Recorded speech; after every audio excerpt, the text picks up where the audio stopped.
if this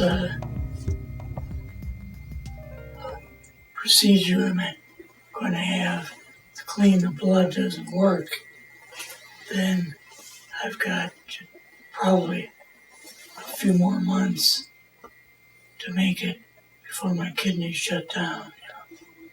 When they shut down, if you can't use dialysis, well, that's the end of the line. Yeah. So that's kind of why I'm kind of going along with the interview at this time, so that someone out there might read it, You're seeing that what you went through is just too important for people not to know about. Yeah. Yeah. Is there any information that, for whatever reason, you can't talk with Richard about right now? Is there stuff that's just too close to home that you don't want to put out to the world? No, not really. Okay. I know from the my boss's son, he was in the CIA through the 70s and 80s and 90s, that I used to hear from him occasionally. And I know that he told me that in 1979,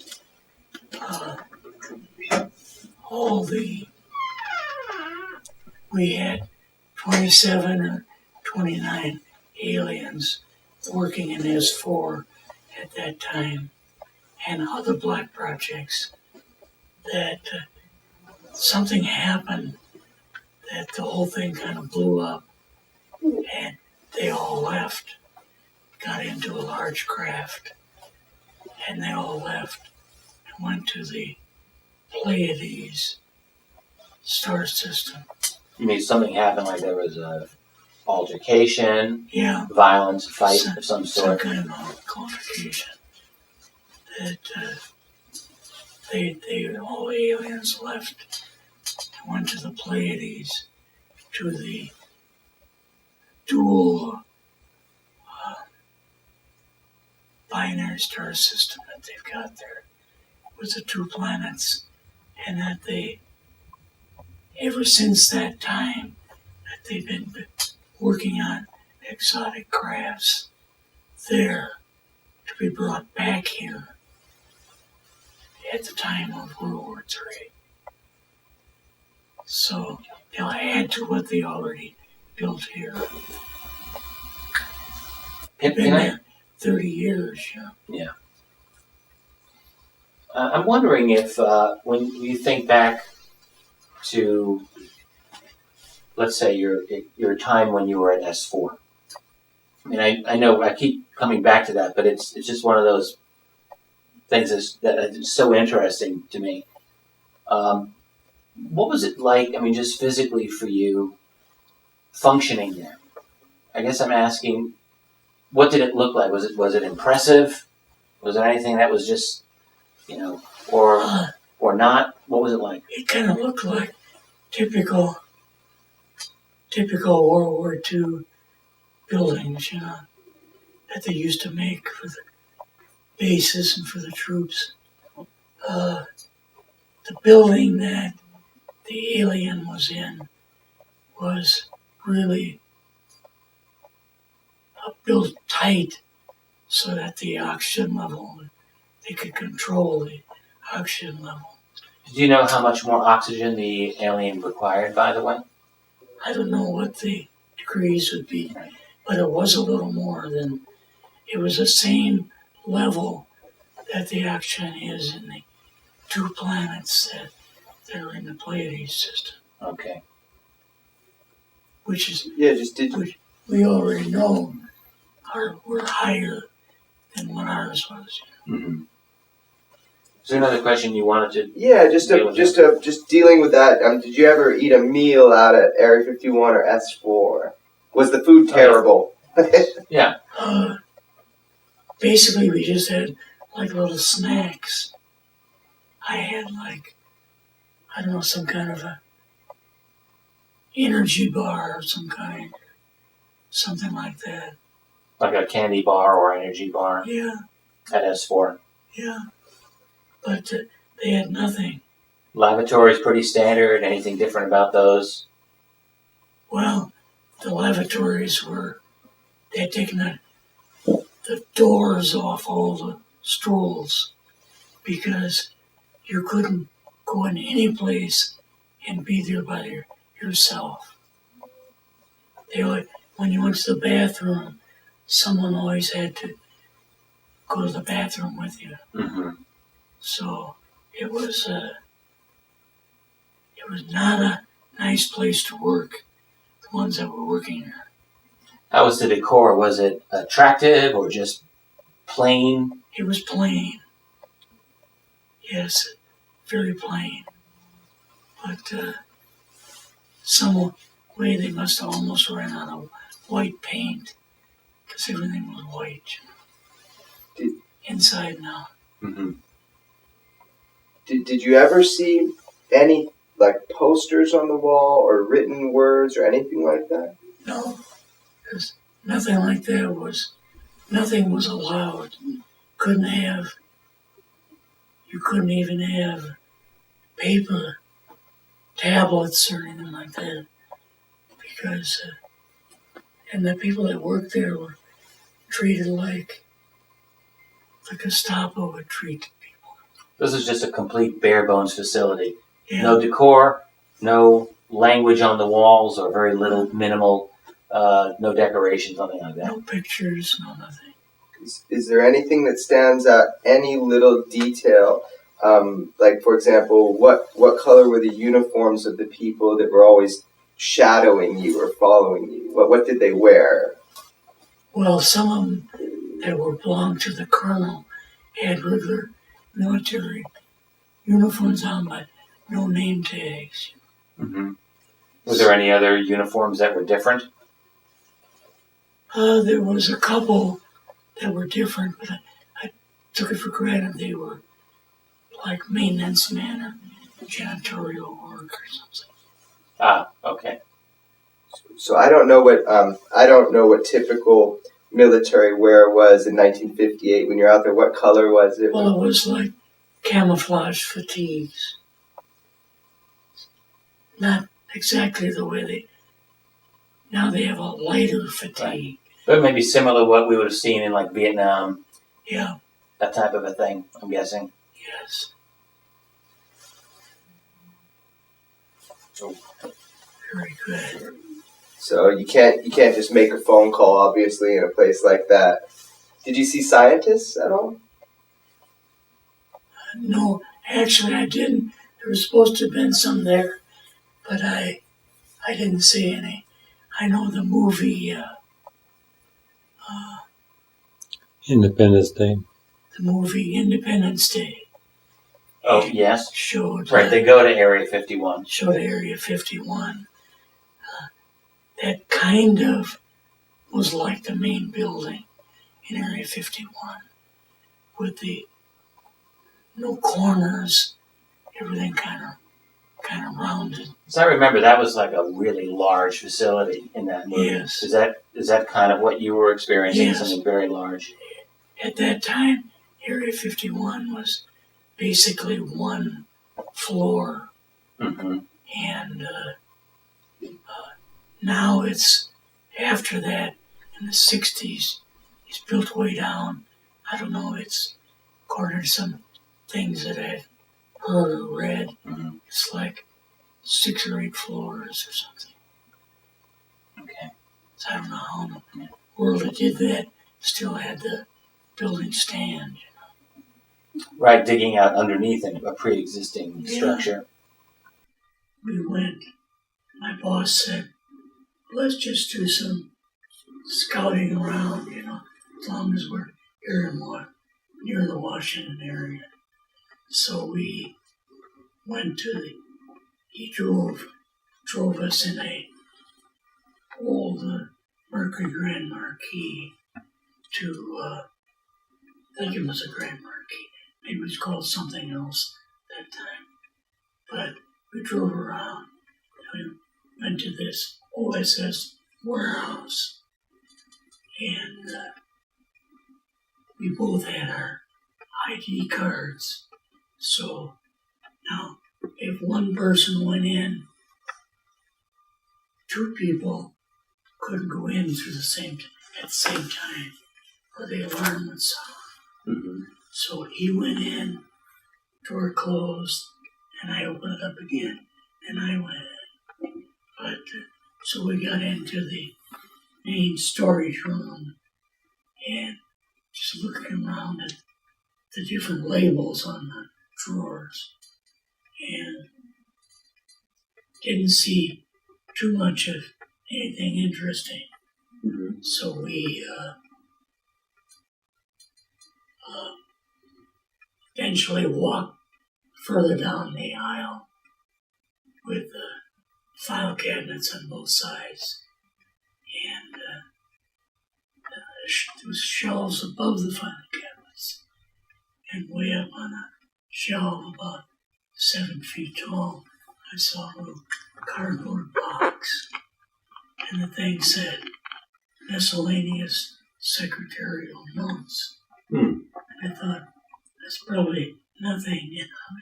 So I took the step stool and got the thing down and looked at it, opened it up, and there was notes in there that the secretary had taken, but nothing of any value. The secretary, meaning who?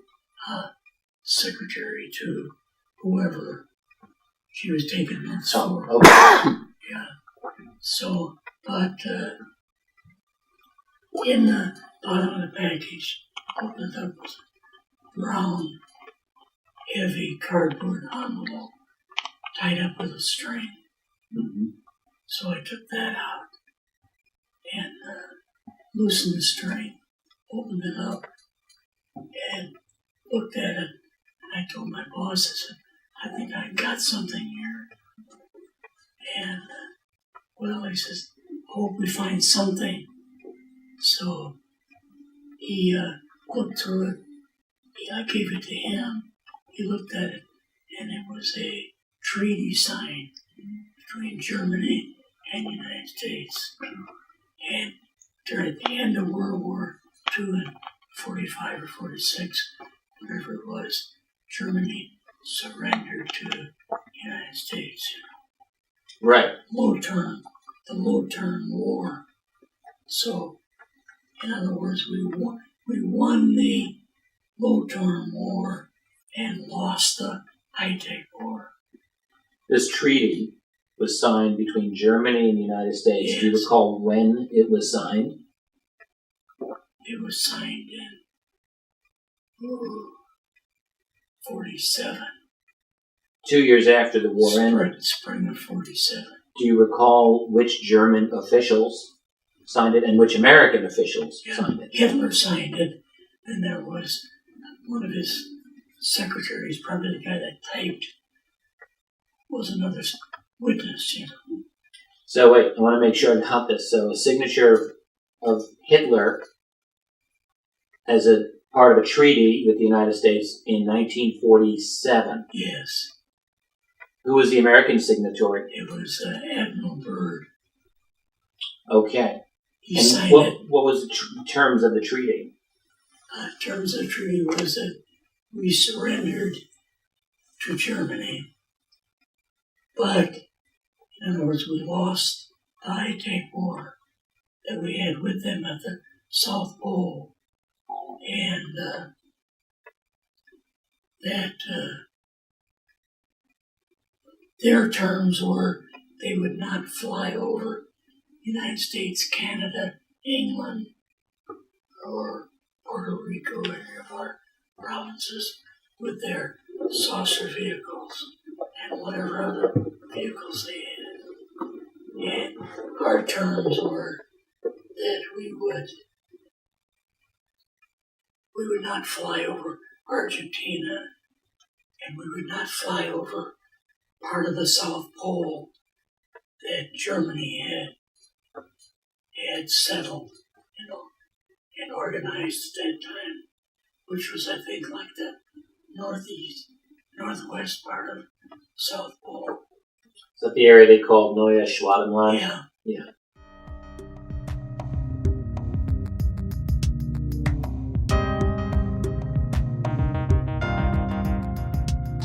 There is, however, something concrete to go on. Why did the Allies under Admiral Byrd mount an invasion of the Antarctic? I would like to say that among the many scenarios, of course, was the reality that there were some 30 missing German submarines that came from Baltic port areas at the close of World War II. These submarine systems had the Walter snorkel system, which allowed them to stay under water for weeks at a time. And this advanced technology made the German U-boats some of the finest in the world at that time, as acknowledged by U.S. naval documents. It is conceivable that some of this advanced technology could have been put on the submarines, spirited out, and with the snorkel system, could have made for Argentinian ports and even the facilities there in Queen Maanland or Neues Schwabenland.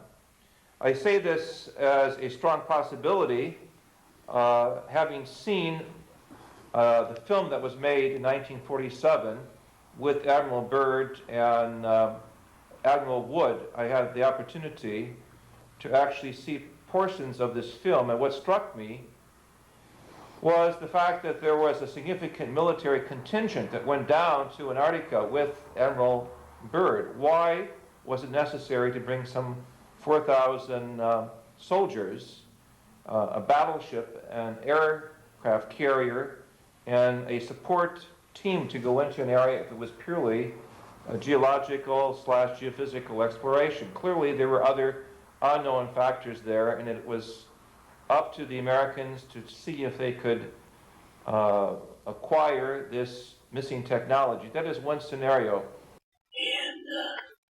And that we would help rebuild Europe after the war. The war, of course, was over. Help rebuild Europe. And 2 months later, the Marshall Plan started. Mm-hmm. Right. And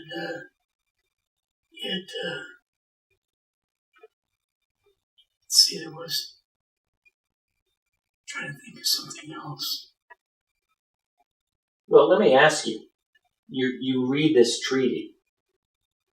I mean, World War II was the great Allied victory over fascism. Right. So now here you are, reading this treaty. How did you and your boss take this? Well, we were both just, dumbfounded of finding that, saying that.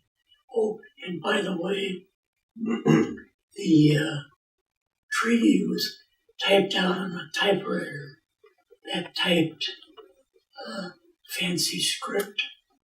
You can type a regular typewriter. Mm-hmm. And then this thing apparently it was the only typewriter they had in the U-boat that they could use. And it was a script machine. So it was typed out in like fancy script. But in English. Yes. Mm. So now, after that, backing up a little bit, according to what Ron brought out yesterday, is towards the end of the war, Hitler flew in a small plane from Berlin to when he could still get out to Sweden. It is known he had a body double. Yes. At least during the last few years of the war. His double was the one that he actually was a little bit screwy, the guy, and he thought he really was Hitler. And so he's the one that committed suicide. And they did such a perfect job on his body double that even copied the fillings in Hitler's teeth so that he would have the very same fillings and bite is what Hitler had. How did you learn this part of it? This was my boss's son come out with this. Probably could come out with this later. That was years later. 70s. All right. So, but at the time, you did learn that there was this treaty. Yes. And at the time, did you learn that Hitler had escaped? Yes. How did you learn that? Well, Hitler, again,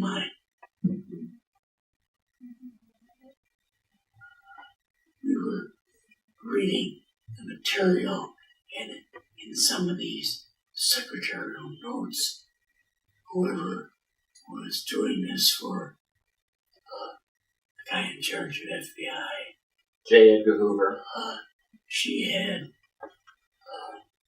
written that Hitler had escaped in a small plane from Berlin to Sweden, that he'd got on a brand new submarine. And there was a new submarine, kind of a snorkel device.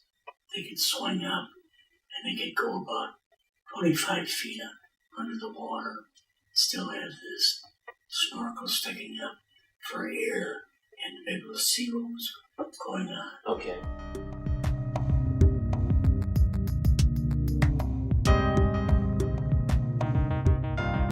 So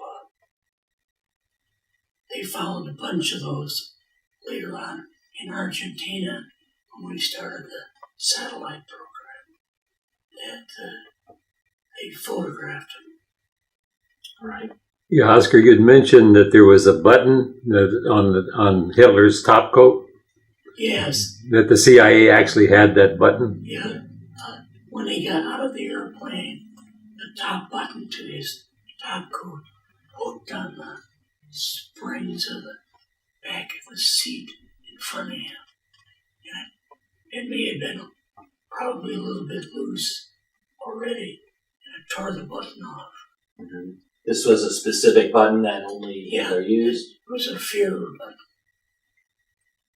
And they found that particular button. But he got away, him and Eva Braun got away by submarine. And they went right over apparently right over northern Scotland and Ireland, came down south of Iceland and came down by Nova Scotia and fairly close to the U.S. coast. Really? And then came right down around Florida and between Florida and Cuba and past Cuba and down to Colombia. Ended up in northern Colombia. Mm-hmm. Did you say previously that Eva Braun did not survive that trip? No, she apparently had a ruptured appendix or appendicitis, and she died before they got to Colombia. Right. And they took her off the plane and off the sub in a stretcher. Took her somewhere. And Hitler shaved his mustache, I believe you said. Yeah, his mustache was shaved off. Mm-hmm. Of course, he had no beard. Right. But he looked, naturally, with no mustache, looked a little different. Sure. What we're used to seeing him. But they headed apparently down to southern Colombia, where there was a German stronghold, and he was there, and we went down with the sub, landed about the same dock in northern Colombia, and troops went down to southern Colombia, and they found Hitler outside drinking probably Colombian coffee with Juan Valdez. Really? I'm just kidding about Juan. Yeah, okay, good. Little levity I there. remember one building. On the TV commercials in like the 70s, I think. He was the guy that always went out and picked coffee beans. That's right. By hand. And he would have done wonders if he'd been more mechanically inclined. He always had his donkey. They always picked Colombian coffee. So we always teased each other about that. About Hitler drinking Columbia coffee with Juan Valdez. So I'm wondering if I can tie this in. First of all, how did you know that whole saga of his trip to Colombia? Was this from your boss at CIA or from records or what? That was from notes made out to Hoover, or taken from testimony that Hoover had given. And you saw these in the OSS warehouse? Yeah, it was in the same box that the treaty was in. Okay. Now, can we tie this in? I mean, there's a lot of other things to go over regarding ETs, but the last, off the top of my head, German connection I want to know about is how this ties into the Robert Byrd mission and operating Highjump. Yes, I was just getting to that.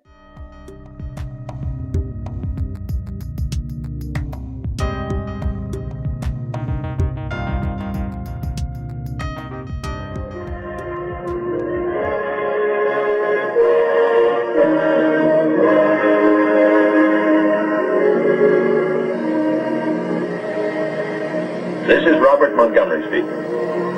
From the nation's capital has come a new epic of American courage and sacrifice, America's greatest adventure in polar exploration. This is a tale of men and of their willingness to endure hardship and risk life above and beyond the call of duty in the service of country and humanity. For brevity, the sequence of events has occasionally been rearranged. The President's Cabinet approved the expedition. As Secretary of the Navy, James V. Forrestal explains the reasons for the enterprise. There is only one untouched reservoir of raw materials left in the world, and that's in the region known as Antarctica, an area larger than the combined area of the United States and Europe. The American government is sending a naval expedition to that region. The purpose is to train our Navy in polar operations so that it may better perform its function of preserving the peace upon the seven seas of the world. Beyond that, the American government is seeking to do its share in the discovery and the release to the world of the unknown treasures of Antarctica in the interests of all mankind.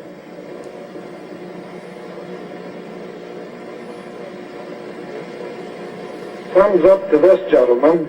The Secretary has approved our plans, confirming you, Admiral Byrd, as the officer in charge of the expedition, and you, Admiral Cruzen, as the task force commander. And we get everything we need.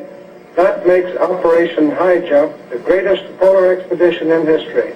Admiral, time is going to be our greatest handicap. By the time we get through this very difficult ice pack, the summer will have ended and the fall will have set in. Never before has anyone attempted to take a fleet of thin-skinned steel ships through 300 miles or more of crushing ice pack. I have great faith in your skill, courage, and determination. And now, gentlemen, Admiral Nimitz reviews the operations plan. The expedition will comprise 3 groups: a central land plane group to explore the interior from Little America, and 2 seaplane groups, the eastern to map that half of the continental shoreline, and the western to map the opposite coast of Antarctica. After the original orders have been issued, 3 months of planning are needed to organize the giant venture.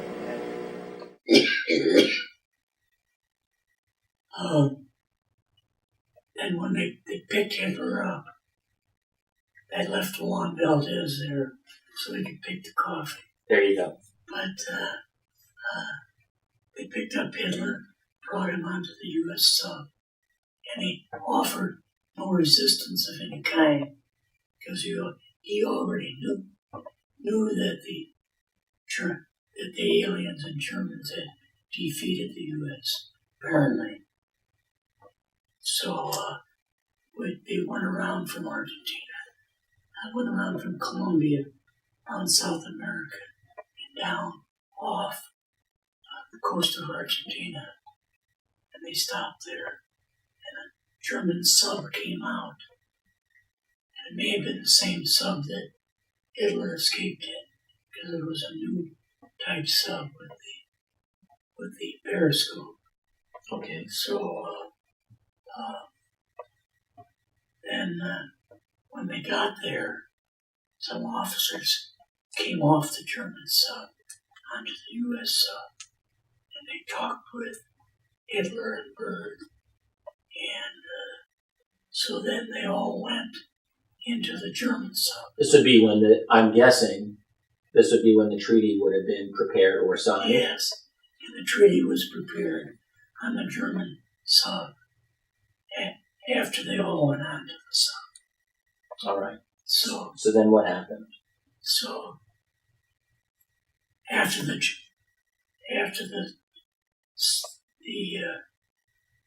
Admiral Byrd had his copy and came back on the U.S. sub, and one of the secretaries that was in there with him came out. He's one of the ones that witnessed probably the signing of the treaty. And then they went into the U.S. sub, and Hitler stayed on the German sub, and they broke away the catway and fastened that down to the German sub, and then they backed off and went back towards Argentina. Mm-hmm. But definitely he was alive. And when Adolf Eichmann, when they captured him in Argentina, the last thing that he said before he was hung was, "Long live Adolf Hitler." And everybody thought, oh, what he means is, long live the ideas that Hitler had, Mm-hmm. or German 1,000 year period of rule. Yeah. But actually, what he probably meant was, long live Adolf Hitler, that he was still alive. In 1960, I think. 67, yeah. Executed. Yeah. So, definitely. And after that, he probably went to South America, Antarctica, because Antarctica was their biggest base. Who probably went to Antarctica? Hitler? Yeah. So can you explain the whole purpose of Operation Highjump? What was the purpose of We that? were going to go down. It was set up as a scientific mission, but we were going to go down to South America and capture this, what we thought was the last German base. And that project began in December of 1946. Yes, probably. That's what the historical record Yes. says. So Byrd was going in to capture German whatever was ET. there. There was a base in Antarctica that they were apprised of, and they were going to go. Yeah, underground. It was an underground base. But this was after, apparently, a treaty was signed, or maybe before the treaty was, probably before the treaty was signed. This was before this last treaty. Yeah, right. Yeah. After the treaty where they surrendered to the U.S. You know, Exactly, right. So Byrd goes down with his armada. Yeah. We had a little old flat top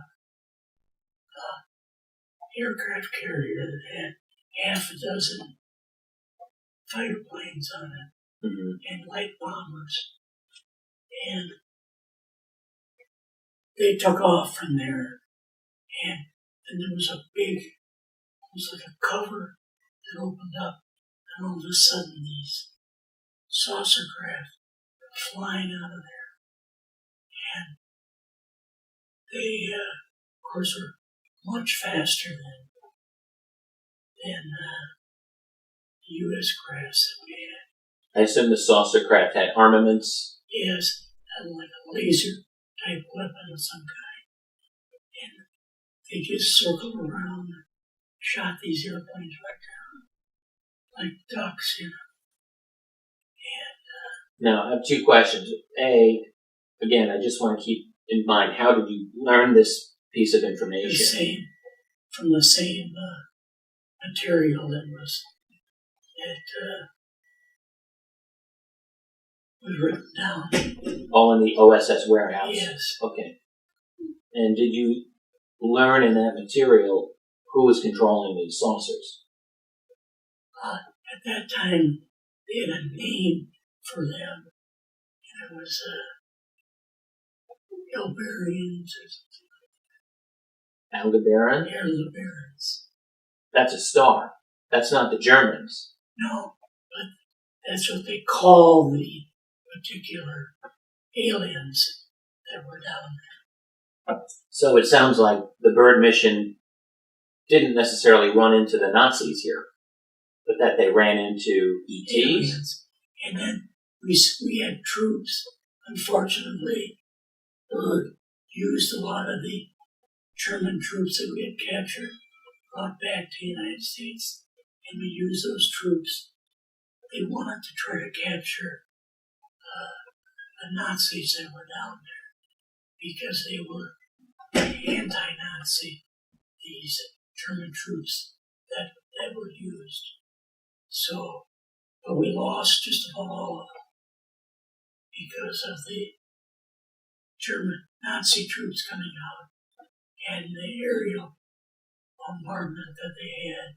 We lost just about all the troops, and the rest of the troops surrendered and stayed down there. The German troops Oh, so wait, you're saying the Bird mission brought German troops with them? Yeah, the ones that we had captured and were interned in the United States. Okay. They go down because they knew there was an advanced base in Antarctica, but it was a ET, not a Nazi base. Well, it was both. It was both, because then you said Hitler had been down in Antarctica. Yeah, we think that he probably went there after Argentina, because the base in Argentina was not really that big. Basically, all we had was half a dozen U-boats that were tied up to docks. And that's not much of a military force, really, at all. So he probably went to Antarctica. So it seems what you're saying or implying is that there was some kind of collaboration between those Nazis and at least some ETs. Am I right in saying that? Or yes, and they did definitely call them like Elderbarons.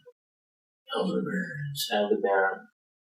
After that, there was a star, but because they had no idea where at that time where they were from, what in the world they were doing with the Nazis. Well, why do you think they would have called it Aldebaran? Is there any information that you got in your time in the intelligence, the military, that Aldebaran came up? They had some type of a map that showed the star of Aldebaran on it. And he just kind of thought there was probably Earth-like planets going around the star or something. So regarding all of this information at the OSS warehouse, why were you there to begin with? How did it turn out that you were looking for information in there? Why were you there? Actually, we were there for no particular reason. We were driving around, and my boss said, let's go hunting, And I said, what do you mean hunting? There's no game around here. No. He said, we're going to hunt in the OSS warehouse, because he was familiar with it, because he had been with the OSS. You knew there were mysteries in there. Yes. You wanted to find out. Is this when you were there to see Eisenhower and Nixon? It was after one of the meetings. We had 3 different meetings in the Oval Office. Okay. With the first 2 with both Eisenhower and Nixon. The last one with just Eisenhower because Nixon had to go do something. I feel bad that I'm jumping around here a little bit, but if we can then just back up. I wonder if we can review those meetings again with Eisenhower and Nixon, if you don't mind. Because I recall in one of them, you met with your boss, Eisenhower, and Nixon were all in the room. Yes. Were there anyone else in the room at that time? You talking about the first meeting? I guess so, yeah. I guess I'm talking The about last meeting, Hoover was with us. But Hoover had a thing about these aliens. It was almost like his pet project that he wanted to find out. He wanted to find out what they were doing, which he never did. So that's in the last meeting. Yeah. So let me just ask about that. So in the last meeting, it was you, your boss, Eisenhower, and Hoover, but not Nixon. Yeah. Did Hoover say anything during that meeting that made you believe he was obsessed with these aliens?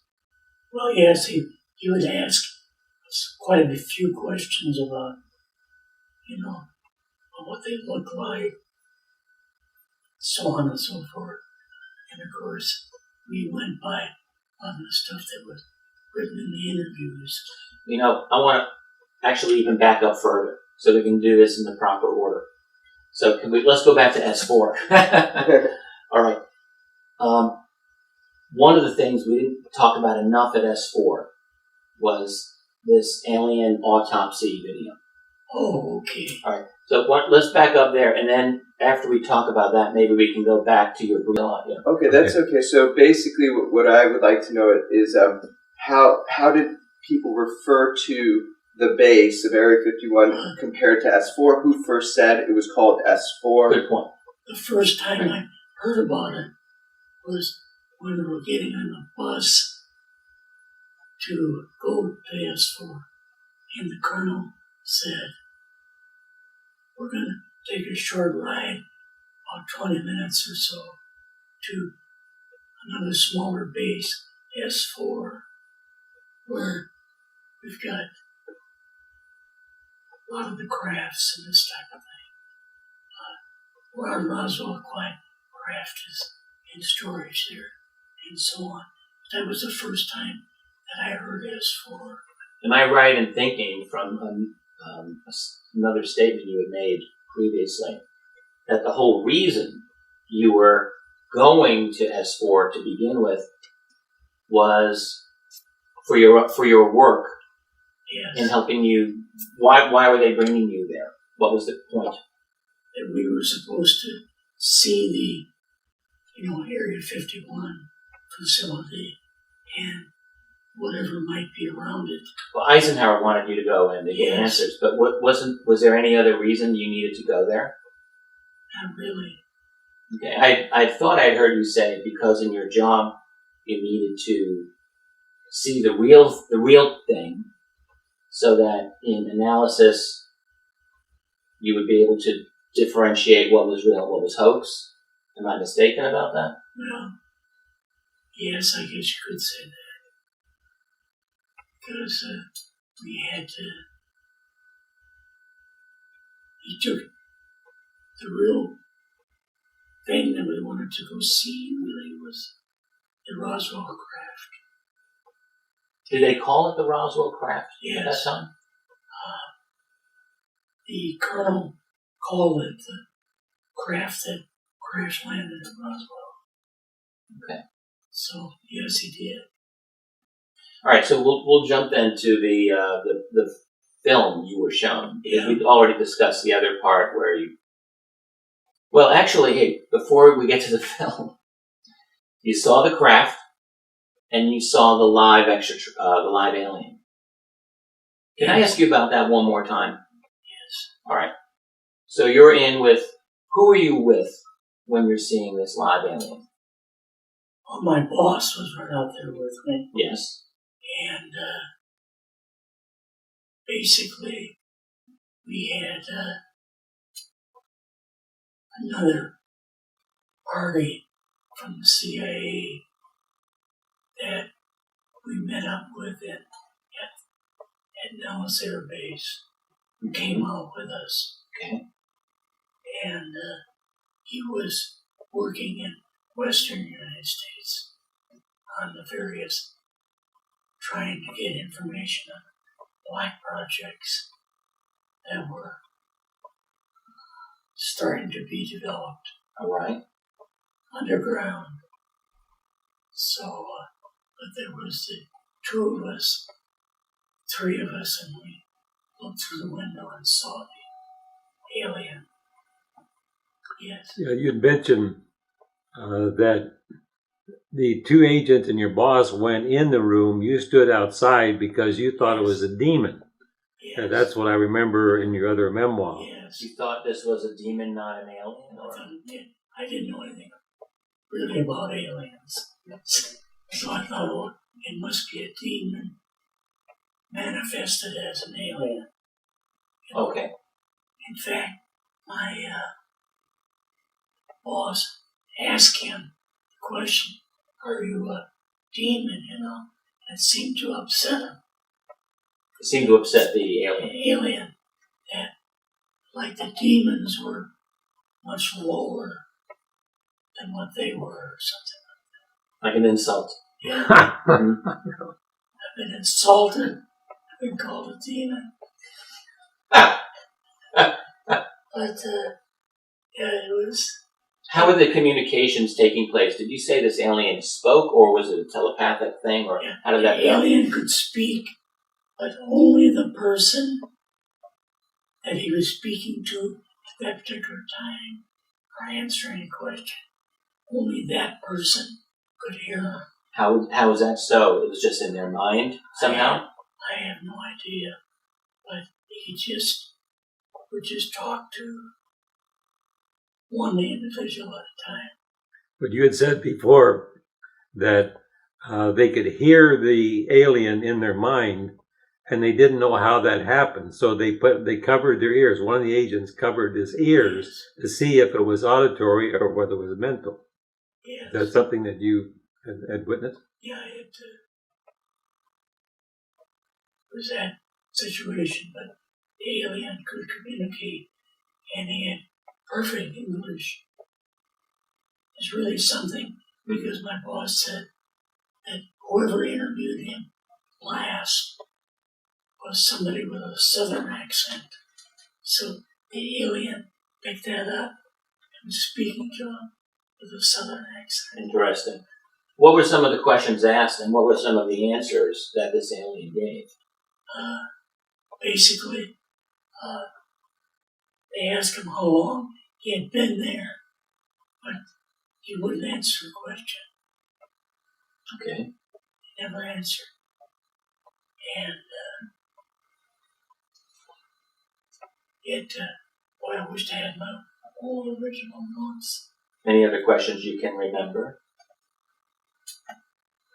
I'm guessing someone might have asked, like, why are you here, or what are you doing here? Was anything like that? They asked him, why don't you, as the alien that Truman interviewed, could disappear, and he disappeared, why can't you disappear?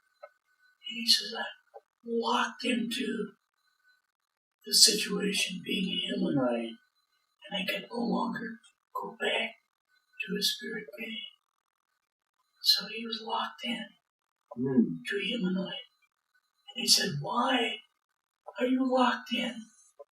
Because he says, when we're all through with the jobs that we have to do, we will be killed. They're just disposable units, sounds like? We can die.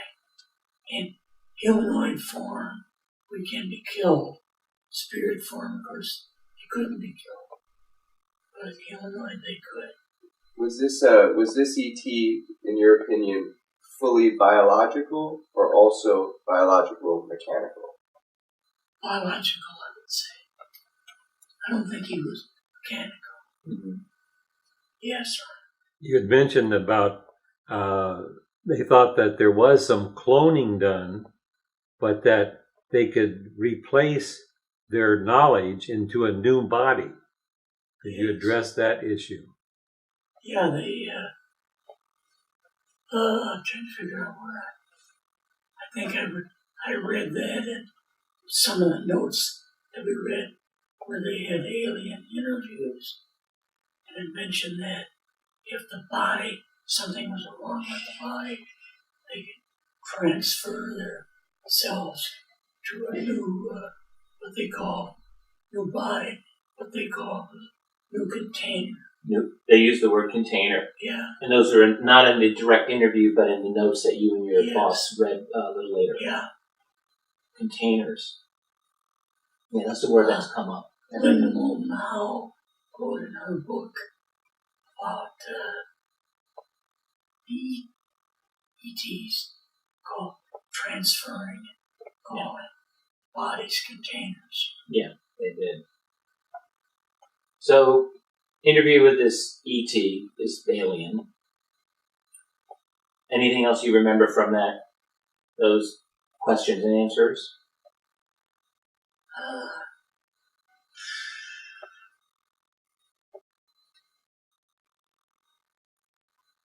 I really don't think so. Okay. It was very short. In other words, they were kind of finishing up the interview. Right? You know, one of the things you had mentioned before in your memoirs was that there was information that the aliens were mining uranium on the border of France and Germany, and that there was the mining was done without any support material. Can you address that a little bit? Yeah, that was, the mining that they were doing was way back anciently. Was this in the interview or in your notes that you read later? That was in notes. Okay, so can you describe that? Yeah, it mentioned that they were in Europe and mining for uranium, and that they were using laser saws to cut away the walls of the mines. Could they tell how old these mines were? I think several thousands of years old. Yeah, and at that time they were getting uranium to start using in their crafts. They wanted uranium. They had apparently very advanced technology to cut through. Yes. Here. So these were mines that didn't look like contemporary mines that we would make. The walls were very sheer, compared to what our mining would be with some kind of air guns or drills or something. Well, I'm wondering why people didn't find these mines earlier. How was it that they were so secret? Because it was a radioactive situation. And government had put the kibosh on anybody going near that particular. I'm just thinking even in the 19th century or earlier, between France and Germany it's very populated. Yes. And I'm just wondering why it hadn't been found. As far as I know, it could have been found, but whoever found it might have died of radiation. Okay. Yes. Because you'd mentioned that they actually found a craft in there that was atomic powered. Oh, that's right, yeah. They went into this one room, kind of broke through, and they found this atomic old saucer craft that was atomic powered, which was entirely different from their technology. Any idea in the notes when this mine was discovered and when this craft was discovered? Probably discovered in I would say in the 20s. That early? Likely, yeah. It just would have been kept quiet. Who would have discovered it? Germans? Probably. I'm thinking. Because they were looking for various things. They were looking for atomic energy. Which do you do first, eat or insulin? Let's eat. You guys want to order I something? need to take Yeah, we can order my something in insulin here. reading, so I need a blue bag.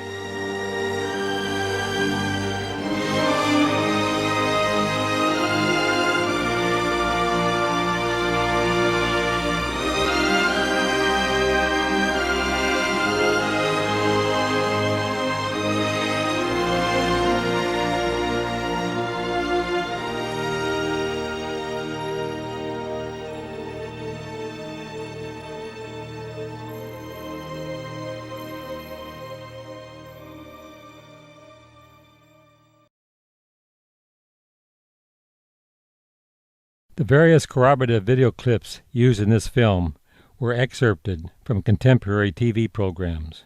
In Agent Stein's 1998 testimony to UFO researcher Linda Moulton Howe, he goes into great detail about how he spent many hours with his CIA station chief boss in the super-secret CIA, formerly OSS, archive building in Langley, Virginia.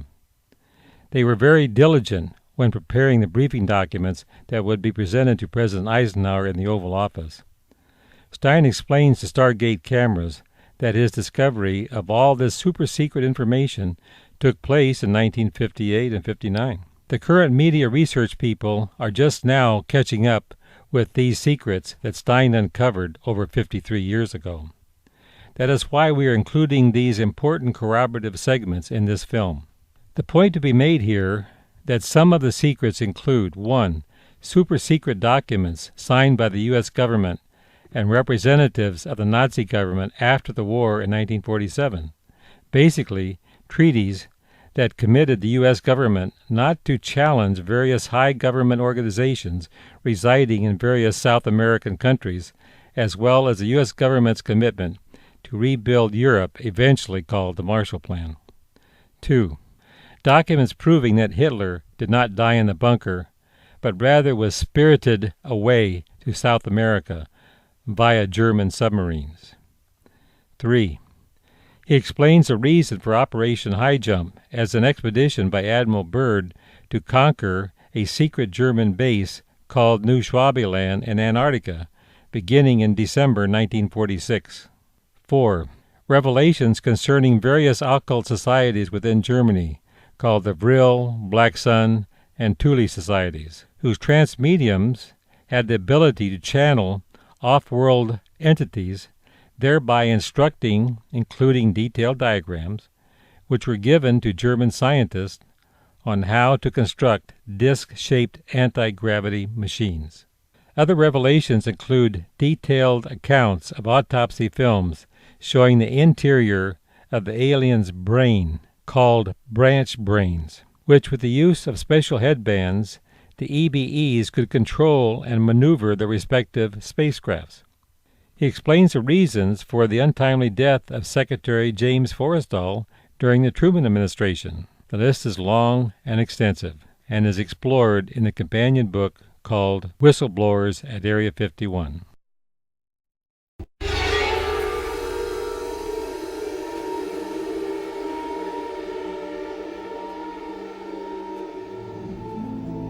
We walked out, we went to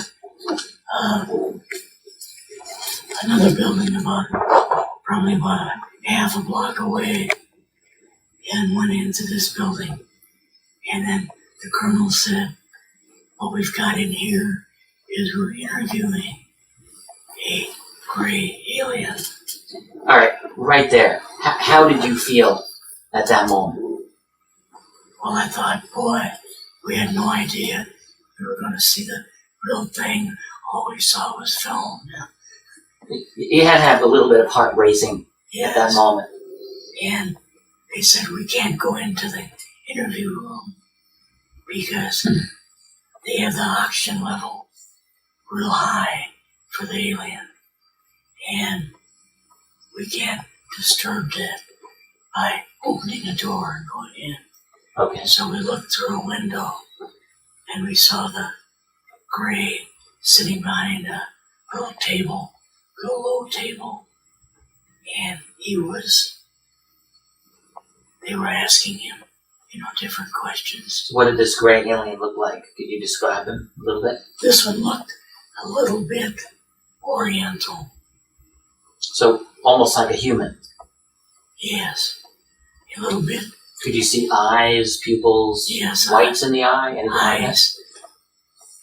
Now, one thing that the colonel told us too is that the real tiny little aliens that are about 2.5 feet tall, that they aren't aliens, that they're mechanical devices that the aliens have built and used to do various jobs. Artificial life forms in Yes. some way. Artificial. So I'm just wondering if it looked almost human, what about this didn't look human?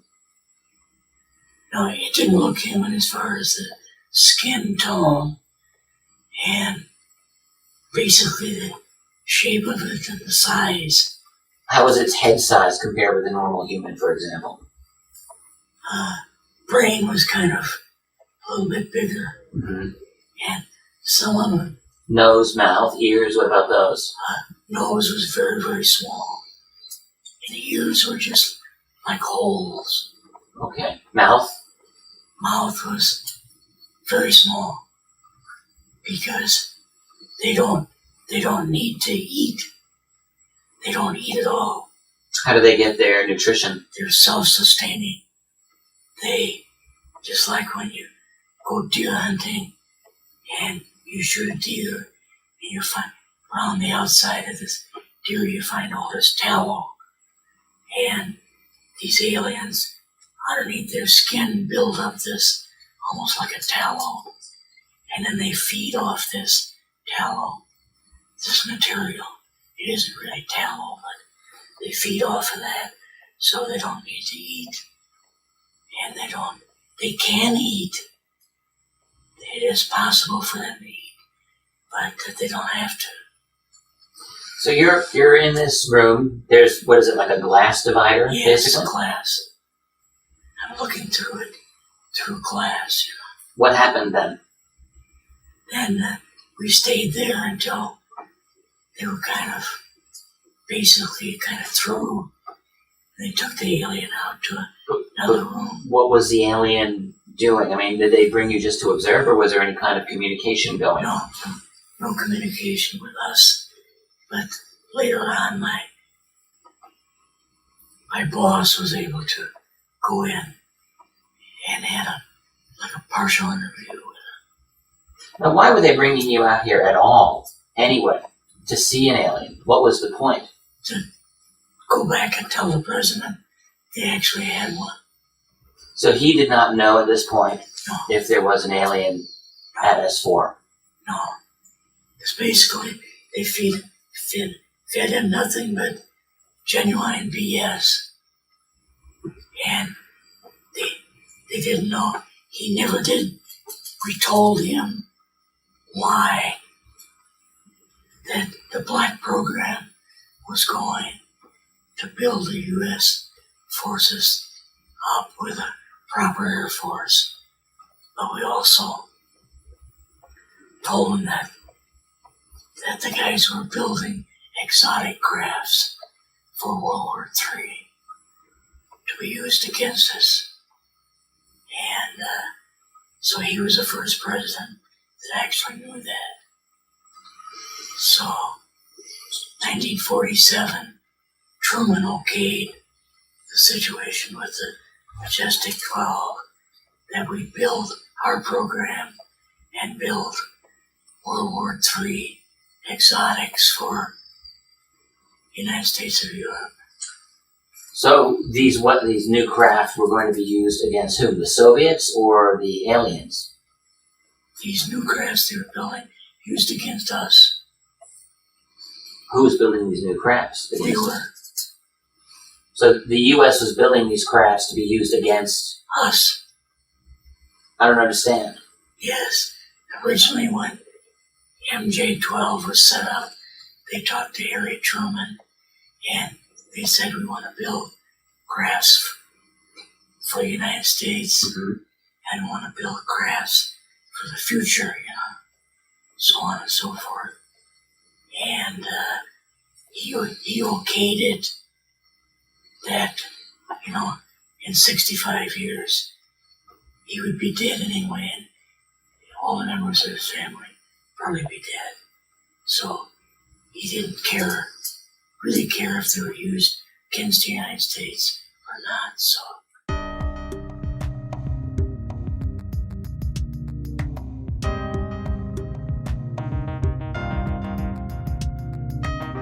Joint Chiefs of Staff talk to you or concern you about the unknown and the unidentified flying object? Oh, yes, we discussed it at every conference that we had with the military, and they never were able to make me a concrete report on. Do you have anything on the subject, sir? No, I haven't anything on the subject, and there's always things like that going on, flying saucers and things like that. But what I don't really understand is why would the United States be building these exotic crafts to be used against itself? That's what I'm getting from you, but yes. I don't understand why it is. Wouldn't they be using it against the Russians? Wouldn't they be using it against hostile aliens if that were the case? Well, they couldn't build things in Russia because of the type of governments that they have. They couldn't build it in Europe because it's where they needed it because of Europe's being watched so close. So we monitor Europe today so that they won't develop any offensive weapons, just defensive weapons. That's why in the war with Libya, we had to furnish them with tankers to supply their jets with fuel, and because they had none. Because that would be an offensive weapon. So the only place left would be to build it in like South America or the United States. So with the black program going, it was the ideal place for them to blend it in with the black program. So the alien was in the room, the gray was there. It gets let out, and then what happened after this? Then we he mentioned that some of the things, the archives that they had, and he knew that we both had high security clearance, so he brought us into the room, and we both started reading. That's the colonel who brought you in? Yes. Still leading it? Okay. Both started reading interviews that they had. At that time, we had interviews with the alien that President Truman interviewed. Now, President Truman flew out to Columbus, Ohio, I believe it was, and interviewed this one alien that survived. The alien wasn't able to speak, I assume, or was it? Yes, he was able to speak, and they can speak any language as long as you start speaking, and they pick up your language that you have. They have some kind of a translator that they can pick up on any language. So this wasn't some kind of telepathic thing? This was actually using sound? Yes. Okay. And what was the nature of the interview? What was Truman asked him, it looks like you have tremendous advanced technology.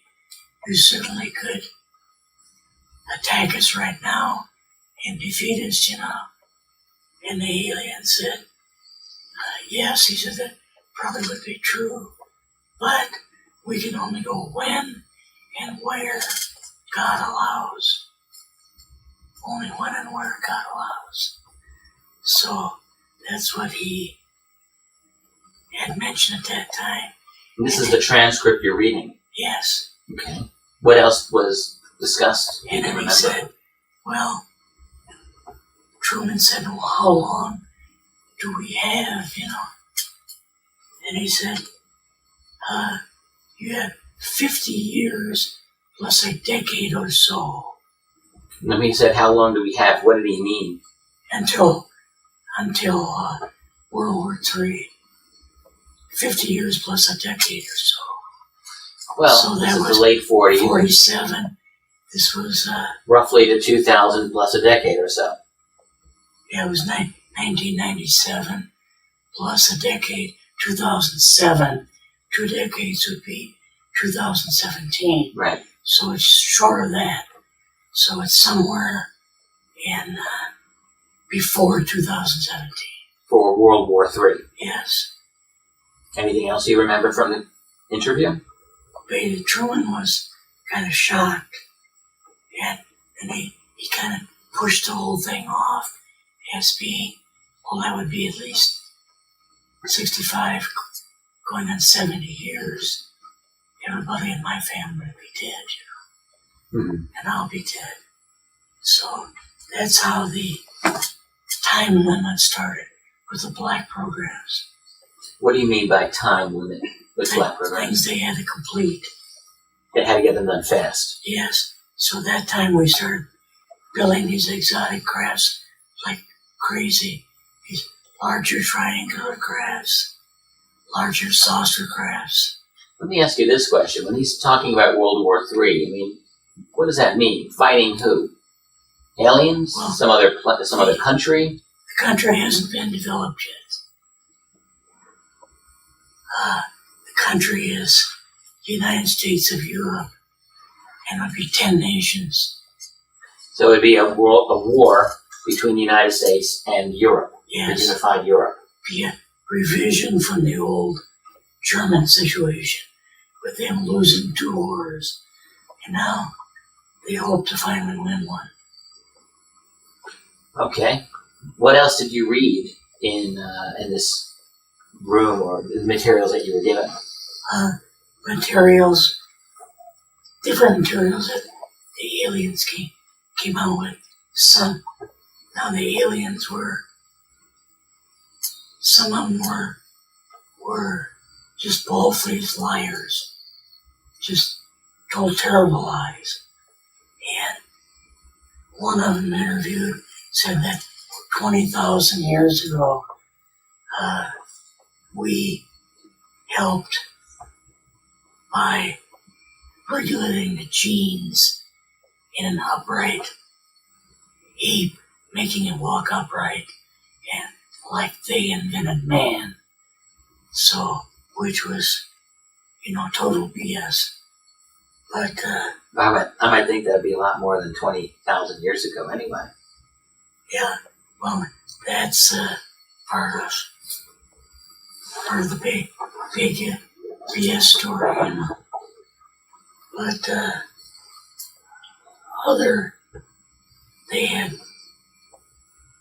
they all more or less told stories as far as where they were from, and it was all from different galaxies far, far away. So we're talking about many different alien groups that have been written about in these briefing papers. Yes.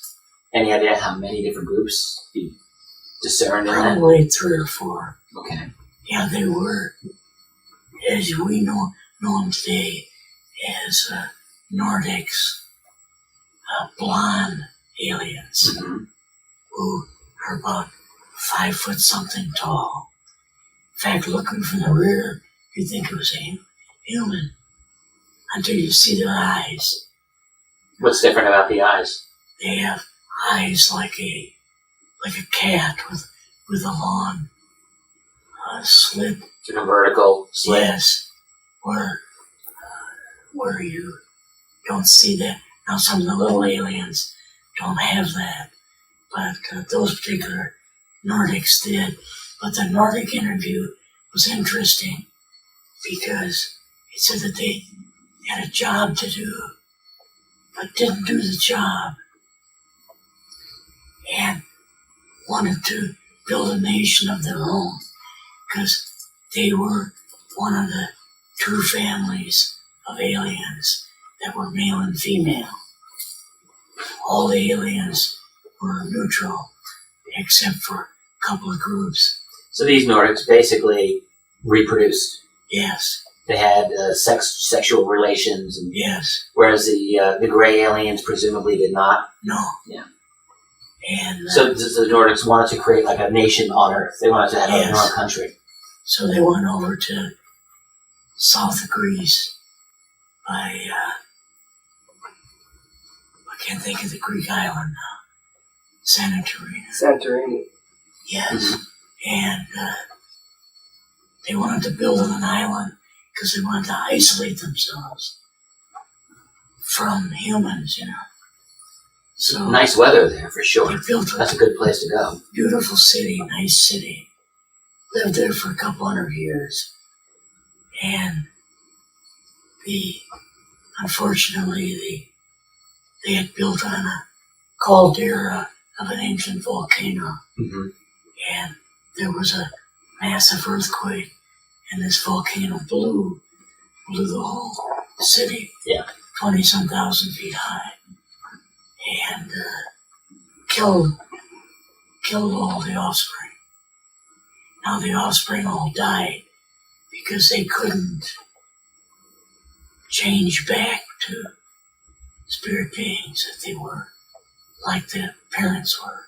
So presumably after that explosion, in fact, I think this is, am I right in thinking it's the explosion of Mount Thera, which was thousands of years ago? Yeah, about 60, around something like 1600 BC. Yeah, exactly. So did they survive on Earth and they continued in some way to maintain themselves? Yes, the Nordics survived. And all of this was what you read in your briefing? Yes. Amazing. Yes, it's kind of earth-shocking. And, you have a program on the History Channel of ancient aliens. Right. And really it's kind of semi-accurate because the ancient aliens were these beings that, alien beings as we know them, that were survivors over the years, and they helped the different nations. Just like the one interview I read was the aliens that helped build the Great Pyramid, helped Egyptians build the Great Pyramid. Now this information was obtained through interviews with aliens? Yes. So basically we had to trust that they're telling us the truth, but I assume that they believe these beings. And they said that they helped the Egyptians build a Great Pyramid. And we've always thought that they built a sand ramp up to the very top. But they didn't do that at all. They built it from the inside out. They built hallways, first corner up 30 degrees, to the second corner, 30 degrees up to the third corner, and up to the fourth corner. Now these briefing documents would be a rather interesting thing to introduce to the rest of the world, I would think. Yes, it would turn everything upside down. It would, but they probably were all burned. Because back in those days, when they didn't have computers, if you had something classified, they burned everything. Just like all of my CIA records and military records were all burned, all destroyed. So after you went through these briefing documents, what did you do then at Area? Were you done, or did you have other things to do? Yes, so basically we were kind of done. Went back to Area 51. Mm-hmm. They took us into the main building. And there we saw a U-2, which of course we didn't know existed. Mm-hmm. And a model of the SR-71. Yeah, the Blackbird. So, but like I mentioned earlier, it was not a model of the current Blackbird. It was an earlier version. But an early version. Now, is this the time when how did you go? Did you go directly to Washington after this? Yes. Or did you go somewhere else? How did they did you fly regular airline? Or? We flew back to the commuter plane back to the air base, and then took President Eisenhower's Lockheed Electra back to Washington. You and your supervisor, superior officer, and now you're meeting with the president? Yes. Can you describe this? Well, we met with him in, the second story of the old OSS warehouse building. And Eisenhower and Nixon were there. And also, that guy head of the FBI. Hoover? Hoover was there. And so everything was completely off limits. There was no press or nothing. Nobody knew that Eisenhower was there. He was supposed to be in bed, Okay. So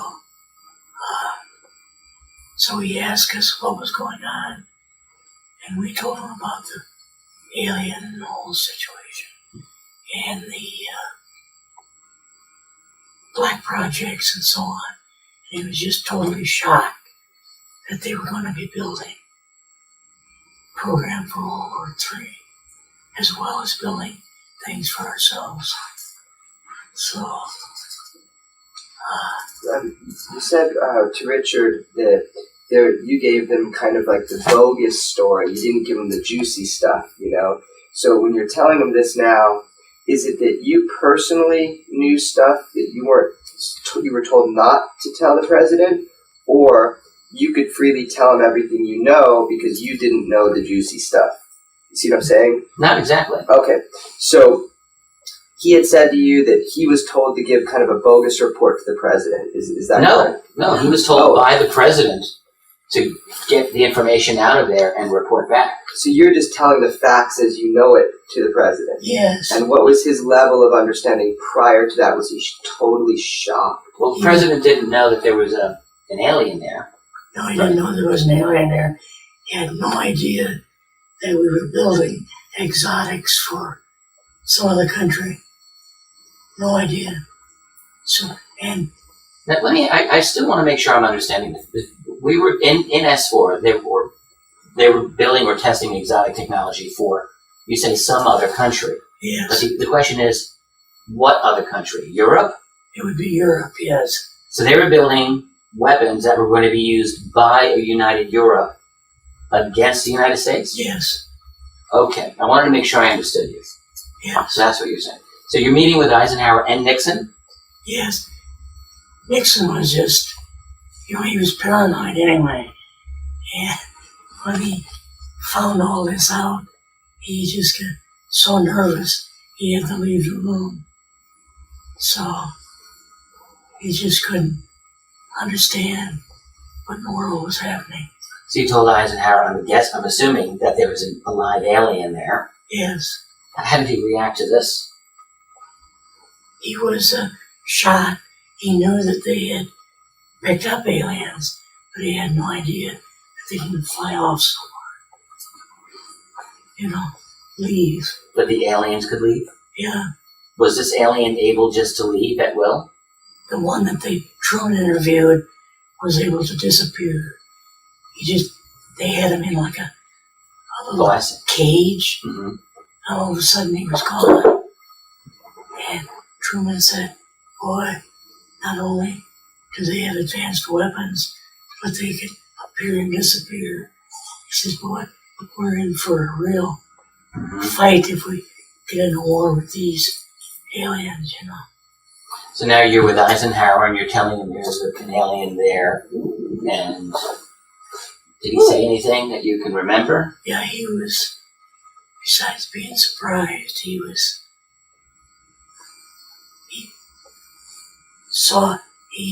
appeared for the first time to be worried.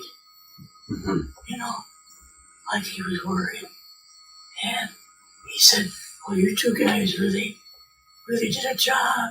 He said, we've got nothing but BS from MJ-12 from 1947 till now, We knew about the U-2 too, but that's the only thing that we knew about, And we told him about the upcoming SR-71. Thing could fly 3,500 miles an hour. He had not known about that? No. That was new also. Brand. I would think that Eisenhower he certainly knew that flying saucers were real. Yes. He knew that there were aliens. So I guess I'm just wondering, what would he have been, really surprised about? Surprised about the black programs. See, when the black programs started out, MJ-12, the guys were picked from business, from military, from science, and only one didn't go along with the whole thing, and that was the Secretary of War, I believe he was. Defense. You're talking about James Forrestal? Yeah, Forrestal. He did not go along with it because it was going to be part of the stuff they were doing was going to be for destruction of the United States. So it bothered him so bad, he ended up with a nervous breakdown. Yeah. And he was taken to Walter Reed Hospital, and he kind of recovered. They brought him back to his office, and he got worse and worse again. And he came into his office one day, and he was looking at the blank wall, and he was saying, "I am a loyal fellow. Yeah. I am a loyal fellow." And in other words, he would not go along with the destruction of the United States. So, but he was the only one. The rest of them all went along with it. Well, and then not long after that, of course, his life ended with a 16th floor fall out of the Bethesda Naval Hospital. Yeah. Well, here's another thing. When he fell out of the hospital, he had a robe on because he came from his room into this room, and someone had tied the end of a tie for his robe around his neck. Did you read all of this when you were in the Army or with the CIA? I heard about Forrestal from my boss, who heard from another CIA fellow at that time. So it was talked kind of at a quiet level. Yes. That Forrestal was murdered. He didn't commit suicide. Yes. And they tied this thing around his neck, and they put him foot first out this kind of a high window, and held him there, and he had scratched into the windowsill with his fingers, trying to hold on. Mm-hmm. And they asked him one more time, "Will you go along with us?" And to build these weapons, And he thought for a little while, and he said no, and let him fall. Now the question is, how did you learn that part? That was from a fellow in the CIA.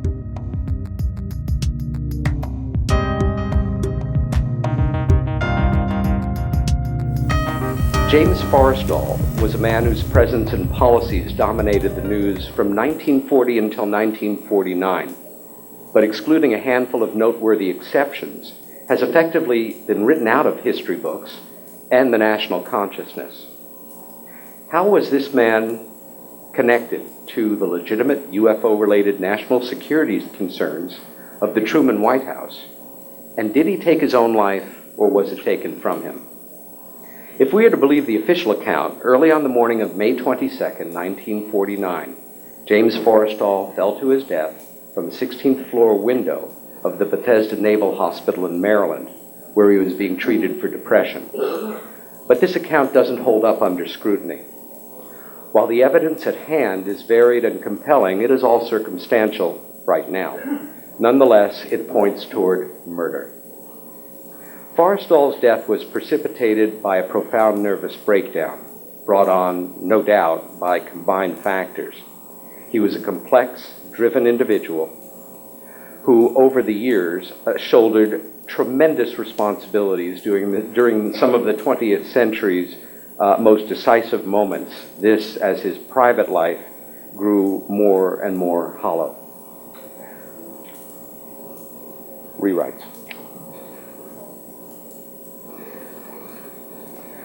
I have been looking into this incident and the events surrounding Mr. Forrestal's death for some time now, and have become convinced that a central factor in his emotional collapse had to do with the unique gravity of a situation he inherited on September 17, 1947, when he was sworn in as our first Secretary of Defense.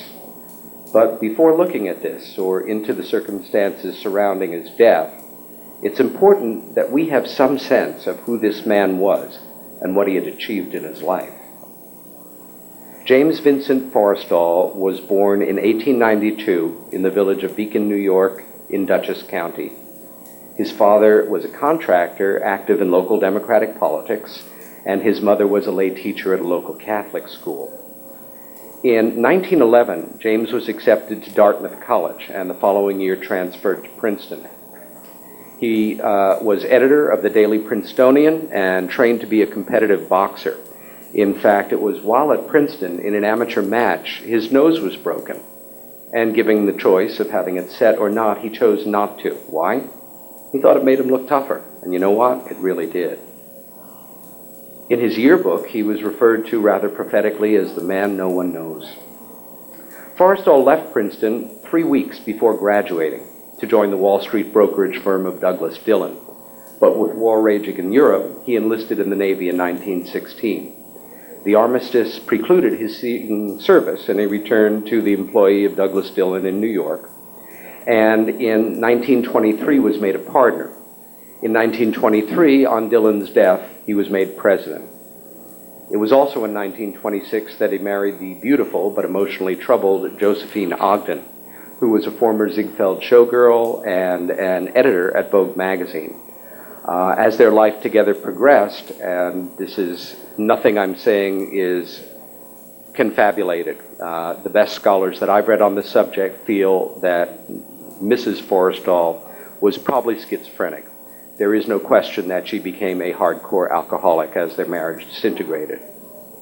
As the 1920s roared on, James Forrestal's life genuinely came to parallel that of the great Gatsby's Jay Gatsby. The boy from the quiet upstate town was now a full-fledged member of New York society and one of the Wall Street elite, whose pals included the writers Dorothy Parker, Robert Benchley, and the actor Gary Cooper.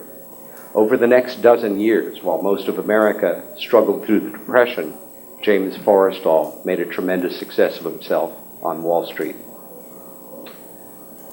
One of Forrestal's mentors as a young banker was a gentleman named Ferdinand Eberstadt, one of the legendary names in Wall Street banking. Eberstadt was already working as an advisor to President Roosevelt, and he brought up his young protege's considerable talents to the president. Roosevelt, in 1937, invited Forrestal, essentially, to give up his business life, to move to Washington, and to become part of an informal advisory group of business leaders that were referred to alternatingly as the kitchen cabinet or the $1-a-year men, because in fact, these individuals gave up very high-paying careers to move to Washington, pay all the expenses, their own expenses, be at the disposal and service of the President of the United States at any time, night or day, and were paid $1 a year for this service. Forrestal was appointed Undersecretary of Navy in 1940 and was soon directing and overseeing the manufacture and flow of all the Navy's war needs, a staggering job by any standard. By all accounts, though, he did a superb job and seemed to thrive in the ultra-high-stress atmosphere. When Navy Secretary Frank Knox died during the war of a heart attack, Roosevelt had Forrestal sworn in as our new Secretary of Defense. It was also in 1940 that Forrestal began keeping a diary, which he kept for the next 9 years, right up until the beginning of 1949, a very short time before he was institutionalized. These entries, which it wasn't, a nice little diary with a lock on it. He was a workaholic, type A character. He'd finish up work usually at night at the Pentagon at about 8 o'clock or so. Then he'd have a naval secretary come in, and he would dictate to him everything that had happened during the course of the day. This included everyone he met with, the contents of every meeting he attended. No desk jockey or poseur, the Navy Secretary put himself in harm's way more than once during the war and probably drove his underlings crazy. He was present during the Battle of Leyte Gulf, Iwo Jima, and the invasion of Normandy. Can you imagine a modern cabinet official doing this? He was not assigned to do it. He wanted to be there with the men. July 6, New York Times reported that the flying saucer, of course, was only a crashed weather balloon, and so begins the mythology of trying to make Roswell look like it never happened. Now, later in June, on the 26th, the National Security Act was passed by Congress, and the President immediately named Forrestal as the new Secretary of Defense, but he was not sworn in. Passage of the act also brought into existence that month the National Security Council, the Joint Chiefs of Staff, the Central Intelligence Agency, and Vannevar Bush's Research and Development Board. Quite a month in American history. Now, on September 17th, not long after, en route by battleship from a state visit to Brazil, President Truman sent an urgent message to Washington ordering that James Forrestal be sworn in as Secretary of Defense, and immediately. And Chief Justice Fred Vinson swore him in that afternoon. Former Vice President and presidential candidate Henry Wallace absolutely commanded the press the next day, in that he was genuinely shocked by the suddenness of the president's decision, and insisted, quote, "If there is a genuine emergency, the people have a right to an explanation. If there is no emergency, this action rates as a very lowest method of breeding fear." Was there an emergency? And if so, what was it? While its provenance is considered controversial by many, the MJ-12 document dated September 19th supplied the requisite emergency. It was titled, quote, "Examination of Unidentified Disc-like Aircraft Near Military Installation in the State of New Mexico." Now, if you have any problem with MJ-12, no problem. 3 days later, on September 23rd, an uncontested document was put forward. This was a top-secret document, and it is absolutely gilt-edged. It's one of the seminal documents of the authentic, many thousands of pages now, that have been released either through Freedom of Information Acts or the natural process of attrition and natural declassification and simply quietly filing. The document was Air Materiel Command Opinion Concerning Flying Discs. And it was written by General Nathan M. Twining, who went on to become a head of the Joint Chiefs of Staff. In it, Twining states unequivocally, quote, "The phenomenon reported is something real and not visionary or fictitious." That same day, Forrestal checks into his office for the first time. Some of you are familiar with the so-called Eisenhower briefing document, the 8-page document that was the very first of the MJ papers, and of them, it is considered the least controversial. There was also a 9th page, a 1-page attachment. On that document, James Forrestal is listed as MJ-12, number 3. The briefing document came with, again, a 1-page attachment that authorized the new Secretary of Defense, White House stationery, Truman's signature, everything seems kosher, to proceed, quote, "with all due speed and caution on your undertaking." On September 27th, 2 days later, Forrestal issued his very first directive as the new Secretary of Defense, and the United States Air Force was activated. This period of summer and autumn of 1947, for me, is actually the most intriguing several months in post-war history, as far as what's getting under the radar for most folks, and a terribly interesting period of time to study if you're interested in any way in American history. On September 30th, a photograph is taken of James Forrestal shaking hands with Vannevar Bush. Dr. Vannevar Bush, also probably one of the most impelling and fascinating characters of the 20th century that most folks have never heard of. If you go to Who's Who of, say, 1955, he has a full 2.5 pages. This was a former head of the board of AT&T, former dean of MIT, who held something like 200 separate patents. He was Roosevelt's primary, singular head scientific advisor through the war, and he went on to continue the job under Forrestal, and became a sore point for the president, who refused to see his Secretary of Defense for several weeks following the election, making Forrestal sad and unhappy. When they finally did meet again, it was around Thanksgiving at what was called the Little White House then. Truman had a retreat in Key West, Florida. And there's a famous publicity shot of them taking pictures on the front lawn, shaking hands and smiling, but it was just a publicity shot. James Forrestal's star was in descent at the White House. On January 1st, 1931, an FBI memo entitled Protection of Vital Installations by J. Edgar Hoover noted the following, that in the matter of flying discs, it is considered top secret by intelligence officials of both the Army and the Air Forces. On January 31st of 1949, same day, the Air Force Chief of Staff and Director of Special Investigations received a message from Kirkland Air Force Base saying in part that the Atomic Energy Commission, Air Force officials, and 4th Army local commanders were all, quote unquote, perturbed by implications of the phenomena. I love military understatements like that. February of 1949, this was a month that Forrestal joined with the President in off-the-record White House luncheons on the 8th, the 14th, and the 23rd. On the 16th of February, the Los Alamos National Laboratories had a meeting, a classified conference on the subject of the flying disc problem. Also that February, the Air Force distributed the secret Project Sign, its most extensive technical report on the matter of these unknown aerial phenomena to date. This brings us up to James Forrestal's breakdown.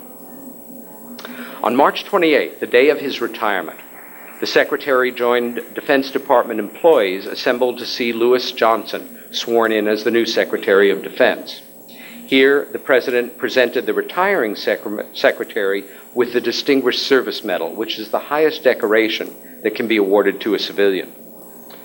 Forrestal took the podium and tried to express his gratitude, but could only say, "It's beyond my," and then went silent.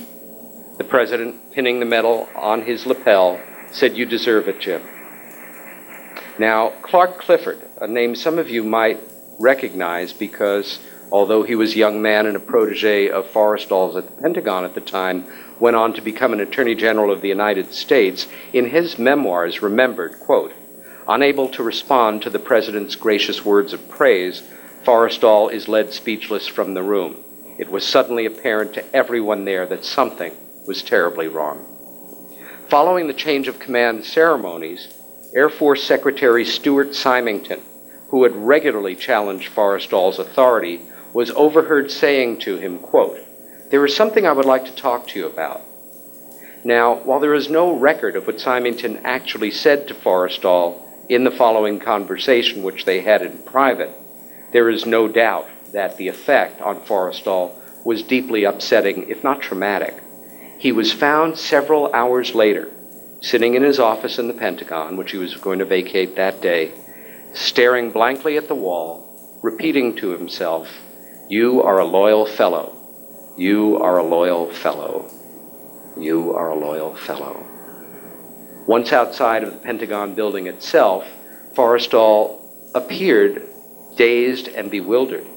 A shocked aide arranged for Vannevar Bush's chauffeur to drive him back to his Georgetown home. Once there, Forrestal called Ferdinand Eberstadt, who came right over.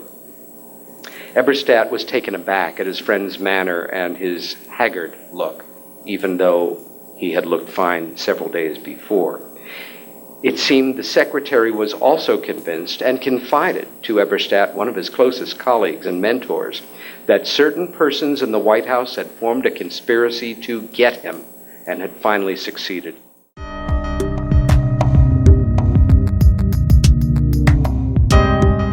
These updates were coming around the clock every 15 minutes.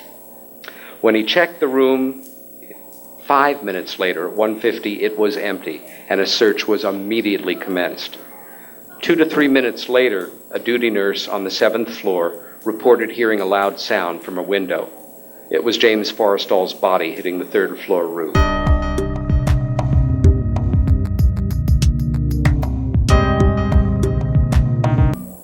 Hospital authorities surmised that the patient, finding his door unlocked, simply stopped writing, stood up, walked across the hall to the efficiency kitchen, pushed open the unsecured screen window, took off his bathrobe sash, double knotted it around his neck, then tied the other end to the radiator below the window, then lowered himself out the window and was killed when the sash slipped from its mooring. May 22nd, there was a brief article in the New York Times in the late edition that the secretary had killed himself. But on May 23rd, his death was front page news in every newspaper in the United States and in England and in many other parts of the world. The lead article in the Times on the 23rd was entitled Forrestal, a Suicide at Naval Hospital, and a follow-up article was Forrestal's Leap Laid to Depression. In this article, Captain Rains, who was again head of neuropsychiatry at Bethesda and his acting psychiatrist, because the real one never came back, was quoted as saying that the former secretary took his life in a sudden fit of despondency, extremely common to the severe type of mental depression he suffered. The next day, with over 6,000 people in attendance, James Forrestal was laid to rest at Bethesda National Cemetery. He had a 19-howitzer salute. The president read the eulogy. He was 57 years old. The Naval Medical Board finished its hearings on May 30th, having seen fit to conclude its investigation after only 7 days. It was on this day that the public first learned of Forrestal's diary and that it was being held still at the White House. It was described at the time as filling an entire filing cabinet and accompanied by numerous secret and top-secret classified documents. The sea change in Forrestal's behavior can in fact be traced directly to the autumn or winter of 1947. In late 1949, columnist Drew Pearson, again an avowed enemy of Forrestal's, wrote, "The Defense Secretary's nervous deterioration dated back over 2 years. Both observations, one from a good friend, the other from an outspoken enemy, suggest Forrestal's mental problems began on or about the time he was sworn in as Secretary of Defense in September of 1947.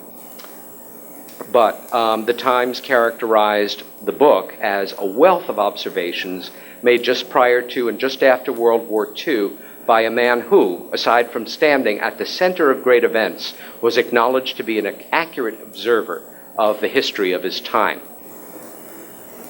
Concerning MJ-12, I should go on record here as saying I do feel that MJ-12 genuinely was a real organization and may well be in effect under a same or very possibly a different acronym. But it has not in any way been my intention here to prove or disprove the veracity of MJ-12 related documents. But the few I have referenced do dovetail with the known time frame and the known whereabouts of the individuals named. By example, the September 24th, 1947 memorandum from Truman to Forrestal, that was the 9th page that was attached to the 8-page Eisenhower briefing document, was confirmed by the Truman Library in that was the one day, September 24th, in the entire second half of 1947, that the president met privately with just James Forrestal and Dr. Vannevar Bush, and who is again the president's chief science advisor and a key member of MJ-12. Truman's appointment calendar also very uncharacteristically does not state the subject of that meeting. This is hardly a smoking gun, but when you do basic research, these things add up. Immediately following the tragedy, the Times assigned the lead article to features reporter Walter F. Wagoner. he established the following within hours of Forrestal's plunge, and I'm quoting here from the coverage by this very distinguished reporter the day after James Forrestal's death. There were indications that Mr. Forrestal might also have tried to hang himself. The sash of his dressing gown was still knotted and wrapped tightly around his neck when he was found, but hospital officials would not speculate as to its purpose. Mr. Forrestal had copied most of the Sophocles poem from the book on hospital... there were also indications that Mr. Forrestal... No, I'm not sorry. Continuing along. Mr. Forrestal had copied most of the Sophocles poem from the book on hospital memo paper, but he had apparently been interrupted in his efforts. His copying stopped after he had written night of the word nightingale. Now stop for a moment here and just stick with your human logic. What does that suggest to you? I mean, not to be crude, but either this man had to take a very wicked leak, so much so that he stopped mid-word, or that he was disturbed. Somebody said Mr. Forrestal or something, and he stopped writing. And this is the very last line of that feature front page article. Quote, "On the windowsill from which Mr. Forrestal jumped were marks suggesting he might have changed his mind and tried to climb back in the window. Bluntly put, the outside window ledge, which was a wooden ledge, was covered with fingernail scratch marks." As for the theory that Forrestal tried to hang himself, but out of a 16th floor window, subsequent investigation, number one, established that the free end of his bathrobe sash had never been tied to the radiator.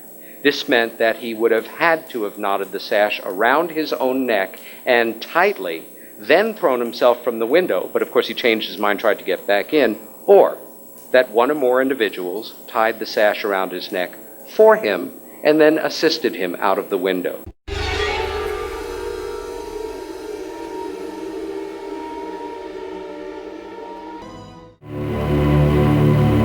I occasionally think how quickly our differences worldwide would vanish if we were facing an alien threat from outside this world. And yet, I ask you, is not an alien force already among us?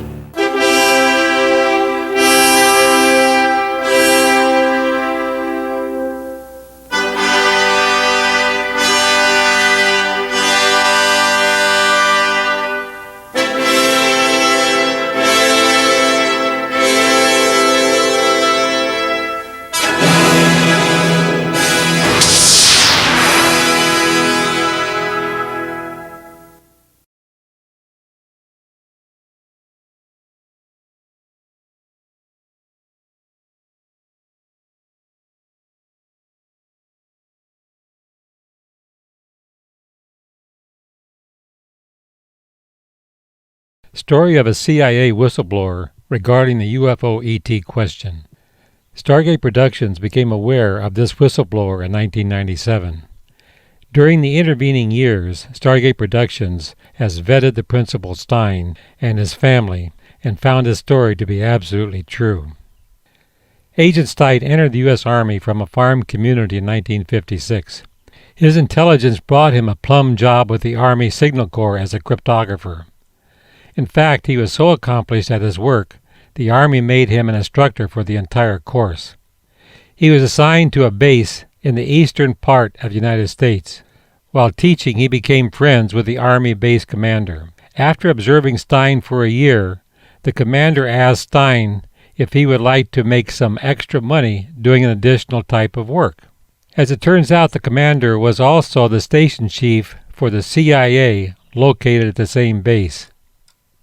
As is often the case in the CIA, the case officers wear multiple hats to the general public.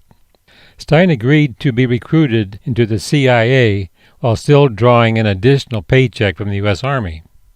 The commander, Stein calls him his boss, explained they would be investigating the United States Air Force's Project Blue Book.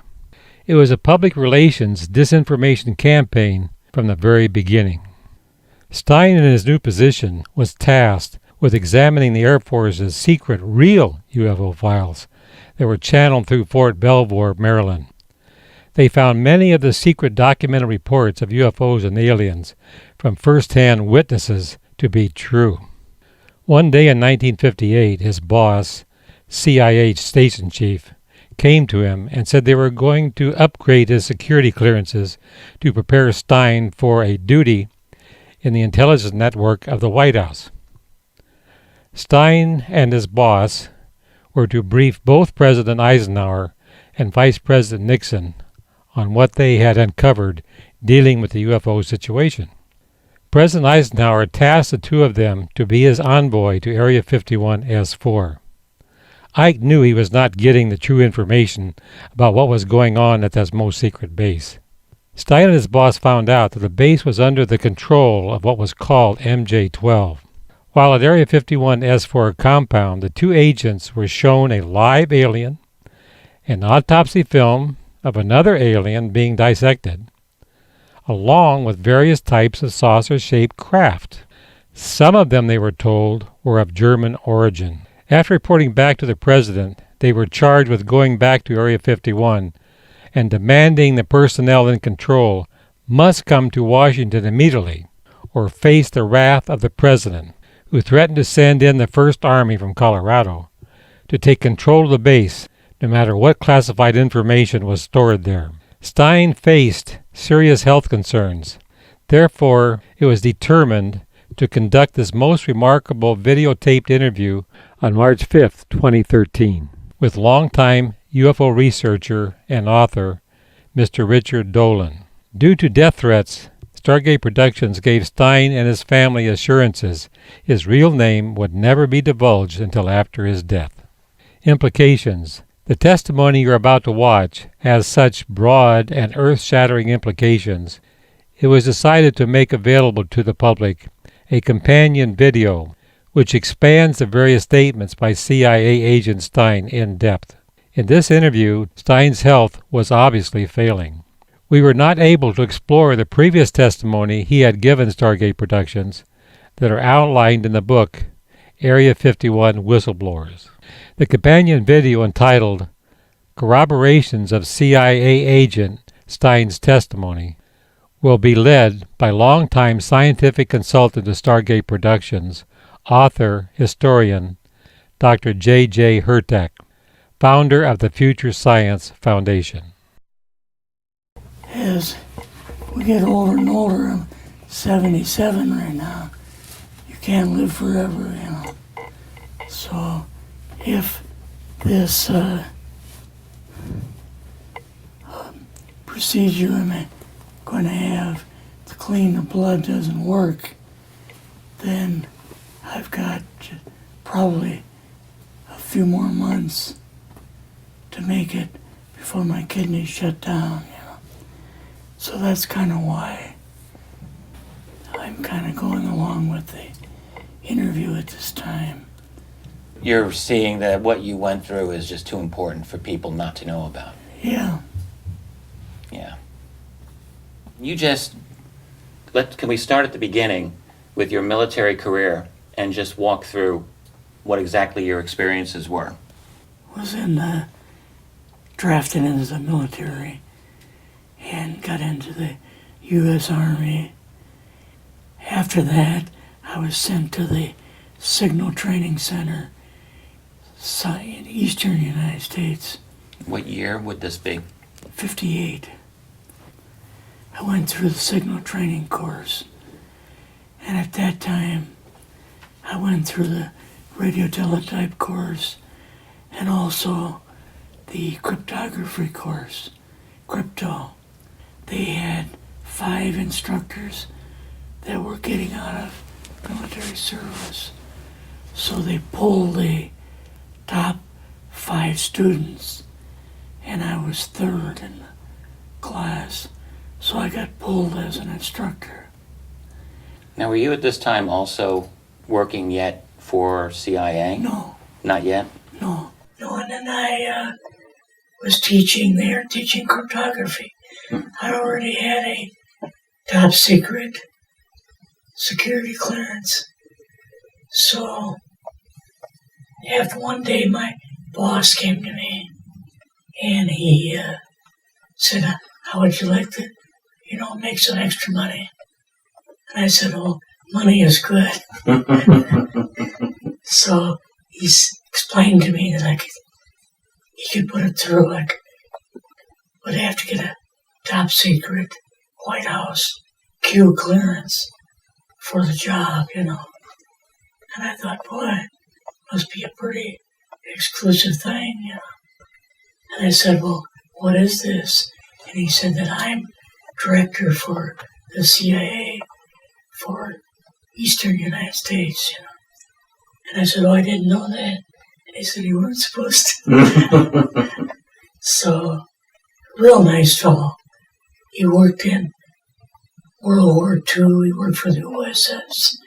And he was one of the U.S. people that worked on the invention of radar for plane-to-plane use, and worked with the British on that.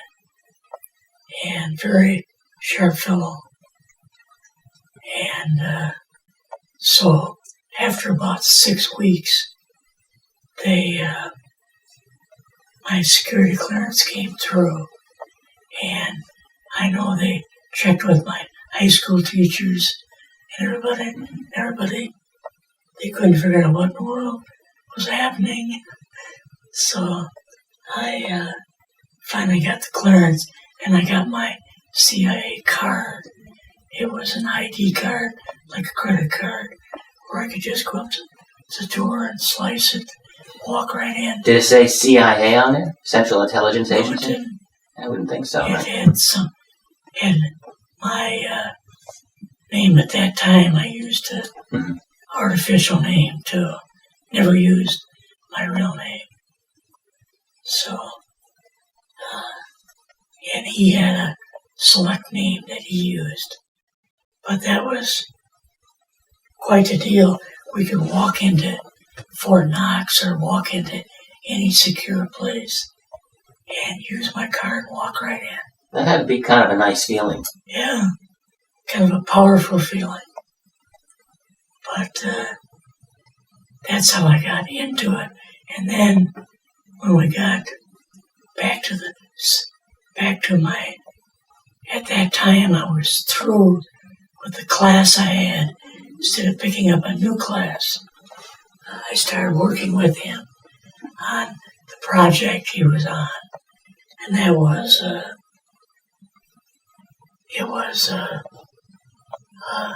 Project Blue Book was going, which was kind of partially a fraud. But some of the cases that they found to be kind of accurate or couldn't put down, they sent to a base in Maryland. Well, now when, Blue Book, of course, was the Air Force's official UFO investigation, but you're saying it's a fraud. It was kind of a fraud. Some of it was kind of a fraud, yeah.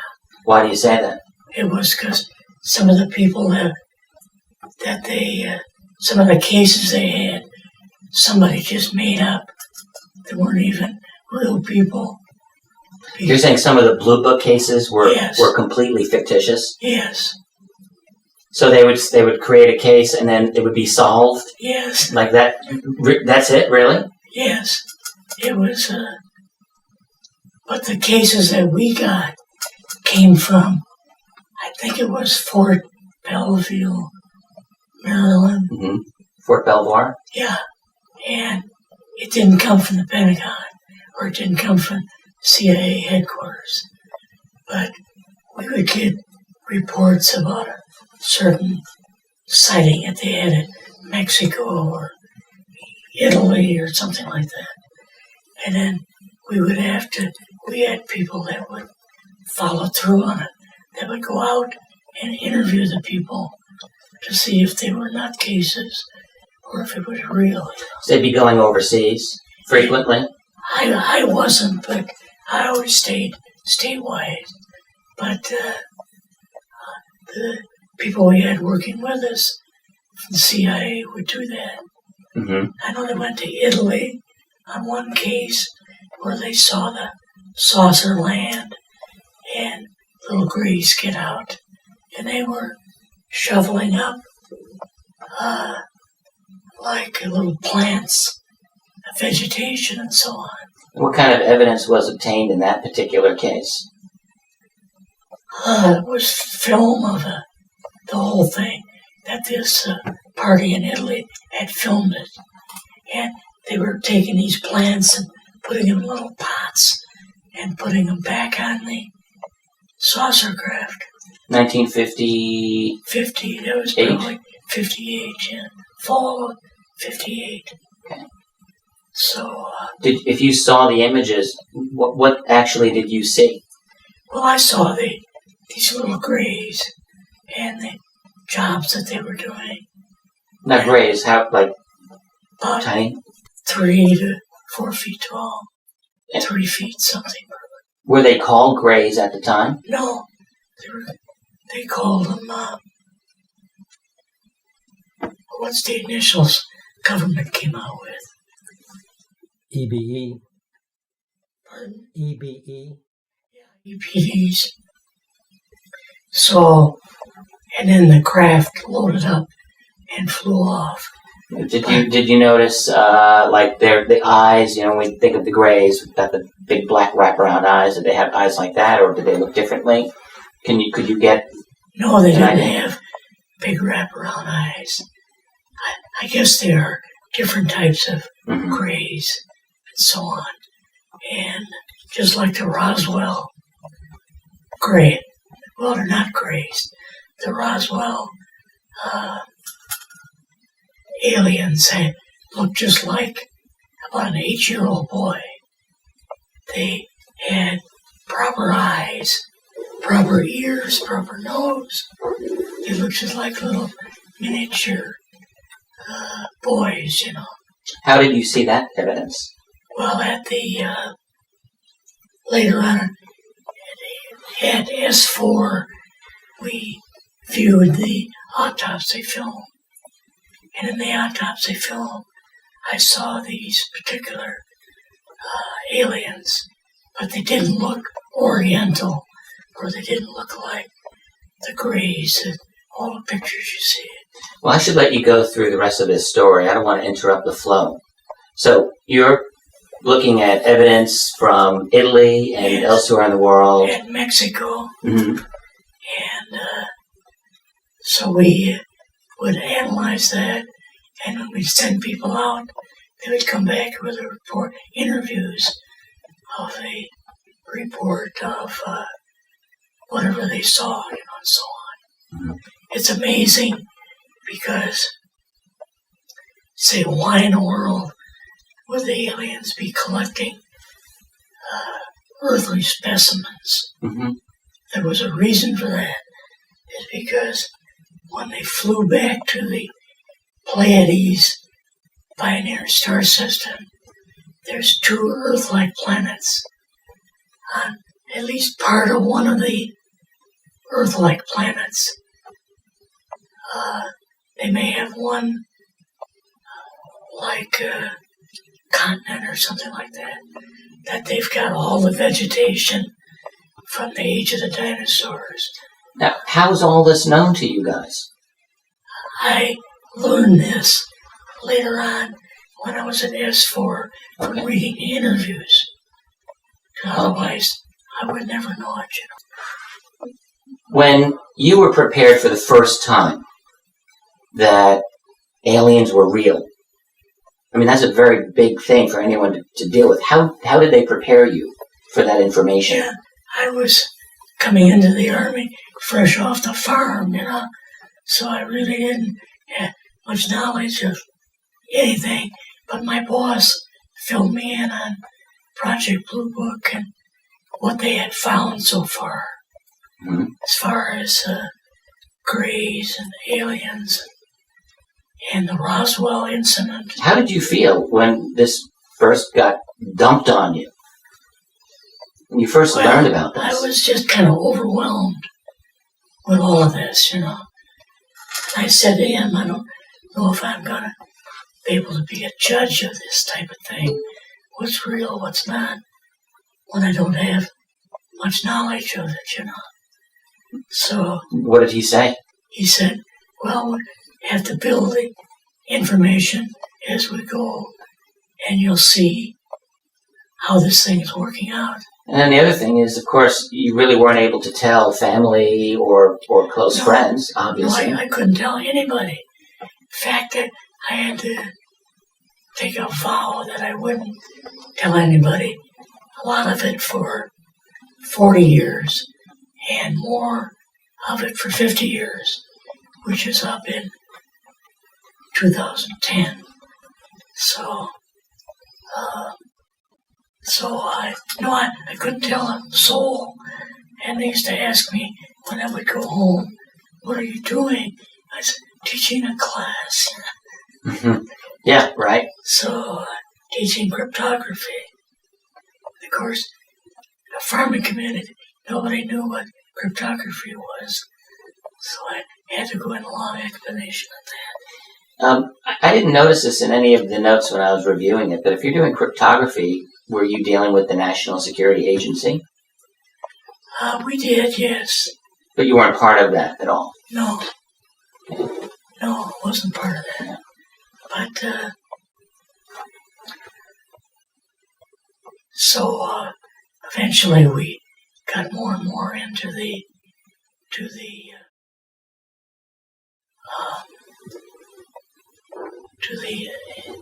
aspect of trying to trace down some of these reports that we got. We would get like a new report probably a couple times a week. Reports would be like sightings of a UFO? Yeah. Military type reports? What the military thought was actual, as far as they interviewed people too, and they thought some were just wackos, Mm-hmm. But some of the ones that they, like the police chief in town or something like that, they knew was authentic. So. Was this a real issue for CIA or any of the analysts to separate out hoaxes, which there were, from the genuine sightings, I would think? Yeah. Oh, yeah. We had photography specialists that worked and ended up with flying saucers that were garbage can covers, stuff like that. Mm-hmm. But then others that were not. Yeah. Now, when is it true that when jets would be intercepted to investigate, be scrambled, investigate or intercept, were there many of these types of cases? Yes, a lot of them. What would typically happen? They would get fairly close to the saucer craft, and all of a sudden they would just speed away, or would do a loop around and end up behind them instead of them being in front. So, the maneuvering ability was unbelievable in the craft. Of course, later on we know that they used halo technology for guidance system. And the halo guidance system was a band that would go over the alien's head, and they could, by thought waves, they could fly the vehicle. They didn't have to use a rudder or steering wheel or anything. Fly it by thought. Yeah, extraordinary. So all the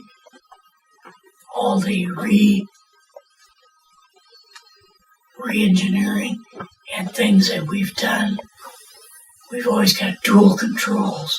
We've always got manual stecker steering wheel, and we always have halo control in case it's flown by aliens, You're saying when we reverse engineer it? Yes. So the black budget clandestine programs that make these craft have the ability to have yes. mind-machine connection interface somehow? Oh, yes. We've been able to do that. We've been able to do that, but it doesn't work on human beings. We can't use it. It doesn't do a thing but give us a headache. When did they start trying to do that, to create that technology? Oh, my. I would say the mid-1950s. That early. That early. And they worked on that. So we have that technology right now. Let's go back, and we'll get back up to S4, because I'm interested in how that whole thing transpired. So you're doing all this crypto work, you're looking at images, photographs, video. It's 1958, maybe the fall of 58. What happened after this? Eventually, we kind of got caught up, and I took some more classes again, but I had to teach, instead of American troops, I had to teach NATO officers that were going to be in their signal corps. So I got groups of Germans, French, Italians, those from the Netherlands, and Norway and Sweden troops. And I taught that. So that went on for about a year. And then I got to the kind of the finishing point on that. And then I had about 4 months left. So we're in 1959 at this Yeah, point? 1959. I had about 4 months left of my military sign-up. So they brought me back, and they didn't know what to do with my boss or myself, because he was kind of through with at that time, the Project Blue Book thing kind of went pop, you know. If you remember, back in those days, they kind of declared it as a nothing, you know. Mm-hmm. Right. And they were telling the world all UFOs are misidentifications, hoaxes, balloons, psychological issues, whatever. Yes. Yeah. So they brought both of us into Washington. At first, we were at the old headquarters for CIA. Okay. And later on, my boss came to me and he says, "We've both got a new assignment." And he said, "Oh," I said, "Where are we going?" "Oh," he says, "We're going to the Capitol. We're going to be part of the Eisenhower push." He's trying to find out something all about these aliens that MJ-12 was supposed to find out, but never sent back reports to him. MJ-12, the UFO control group, were they calling it MJ-12 at that time? Yes. And so they said, they called us in, went into the Oval Office, and President Eisenhower was there, and Nixon, and they said, "We've got,"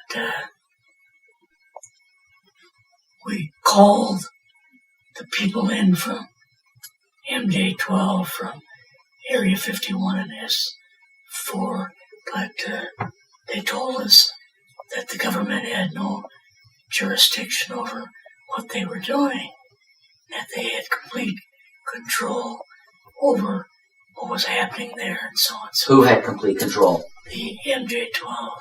Oh, over the president. Yes, that the president had nothing to do with it. So Eisenhower was out of the loop So on that whole matter? Yeah, so being a past general, you didn't tell him to go to hell without any real good reason, you know. Mm-hmm.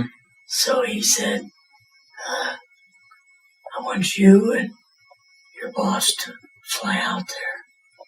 I want you to give them a personal message." He says, "I want you to tell them, whoever is in charge, tell them that to get in, they have this coming week, to get into Washington and to report to me. And if they don't, I'm going to get the First Army from Colorado, and we're going to go over, we're going to take the base over. I don't care what kind of classified material you got. We're going to rip this thing apart. Eisenhower was going to invade Yes. Area 51. Yeah, with the First Army. So Unless what? Unless he got information about what was going on? unless they came in to talk to him, but the information they gave him was all bogus, But that's how we got out there the first time we went out.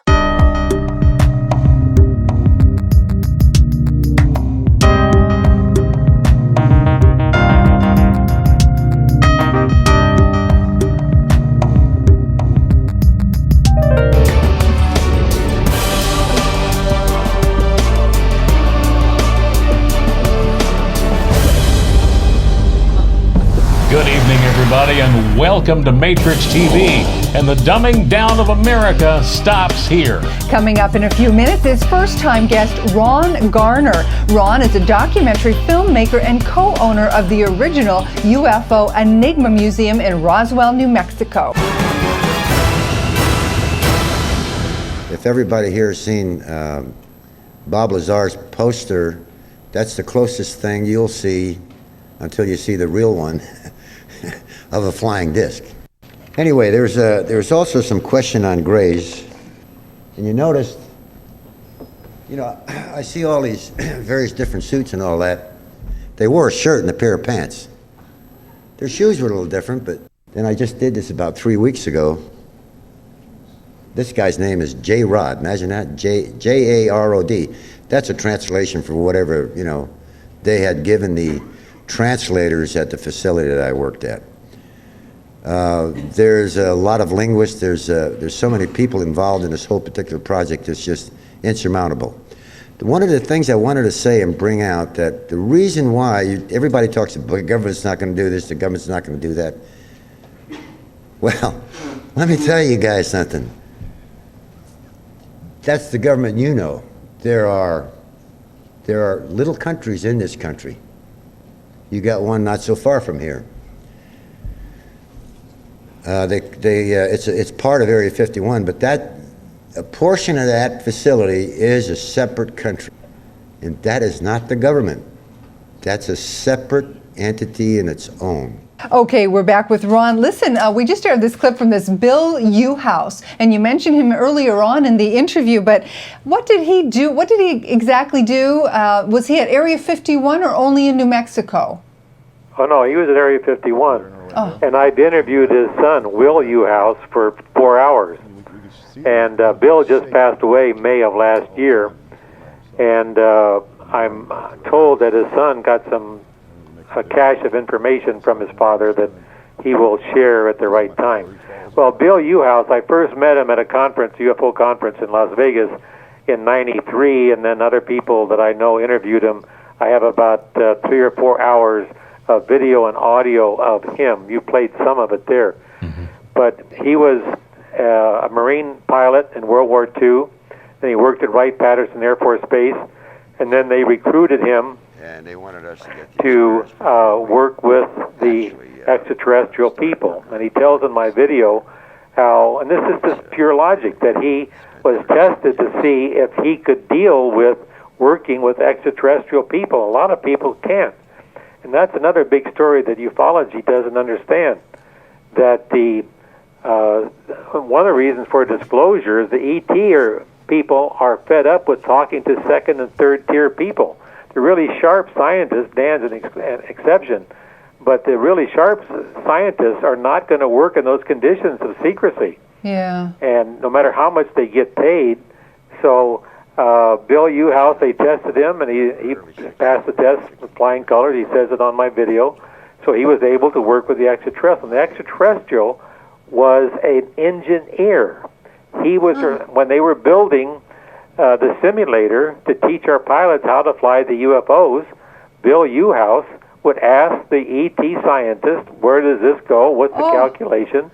And the ET person, the engineer ET person, would say, no, do it this way and do it that way. Amazing. That is just too incredible. So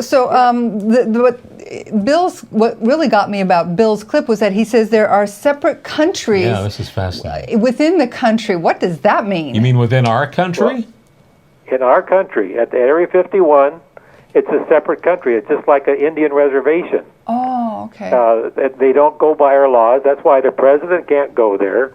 That's why in the movie Independence Day, when I don't know if you knew the backstory on Independence Day, when they first talked to the military and Air Force about doing, oh yeah, we'll help you. But when they said they were going to have Area 51, the Army cut everything, so the people that made Independence Day had to use National Guard troops instead of the Army. They wouldn't cooperate because that's super secret, Area 51. That's why my site, Area 51 disclosure, is so important, because I'm going to explore all these things that nobody knows about. So you're saying that Area I'm 51... still here and still standing, and you guys will know a lot more than anybody else. Ron, so you're saying that Area 51 is a separate country within the United States? Part of it is, and that's why they can get away with. Right. That's why they can get away with burning waste and doing testing. That's probably why.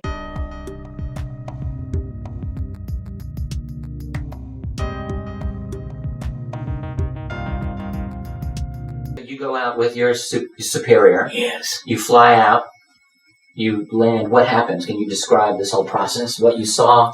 Well, we landed at the air base in Nevada. Was it Nellis? Yes.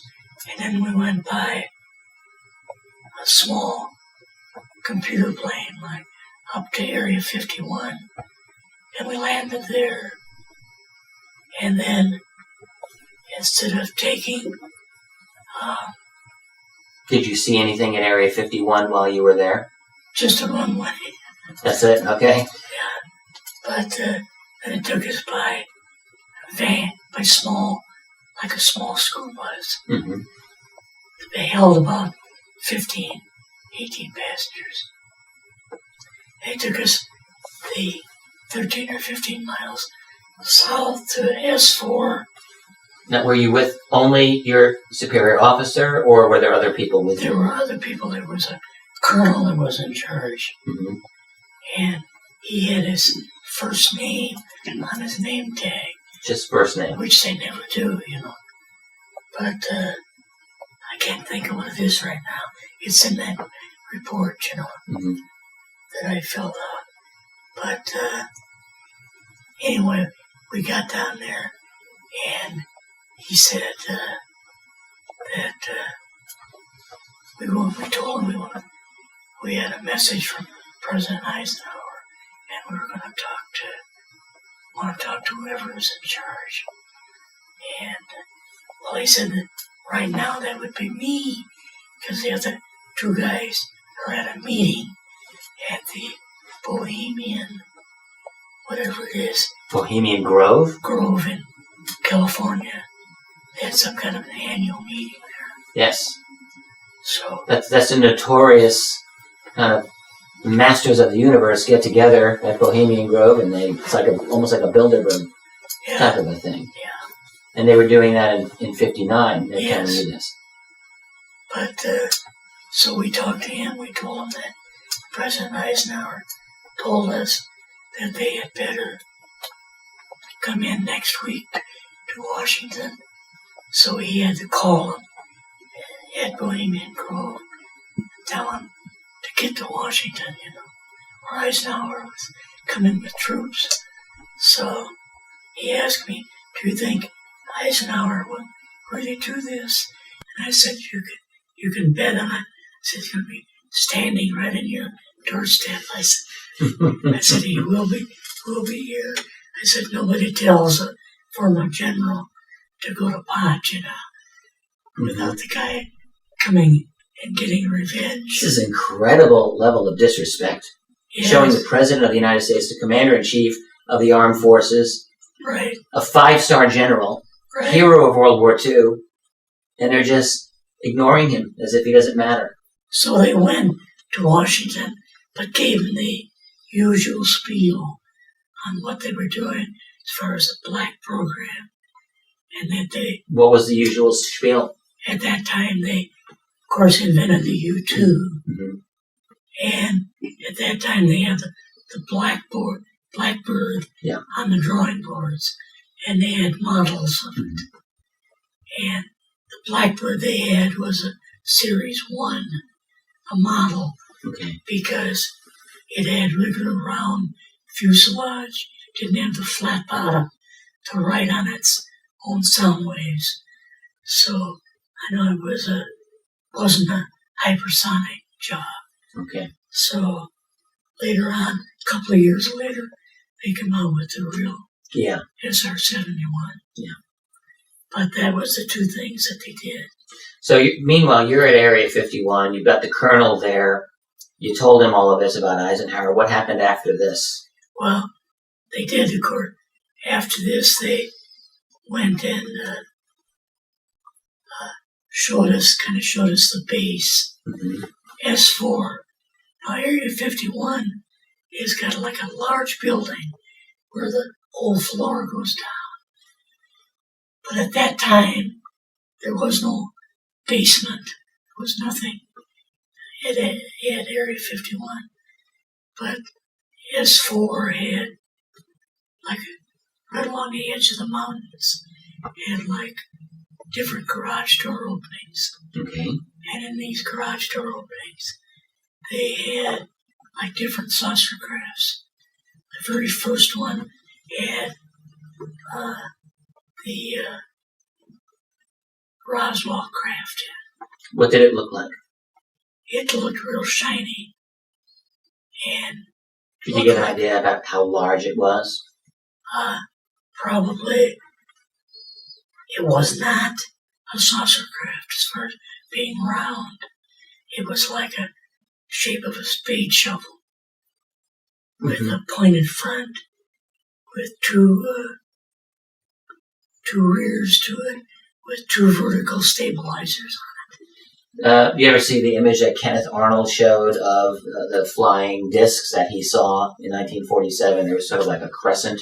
Was it like that? It was a little bit different than that. Okay. It was probably a Phase 2 saucer craft.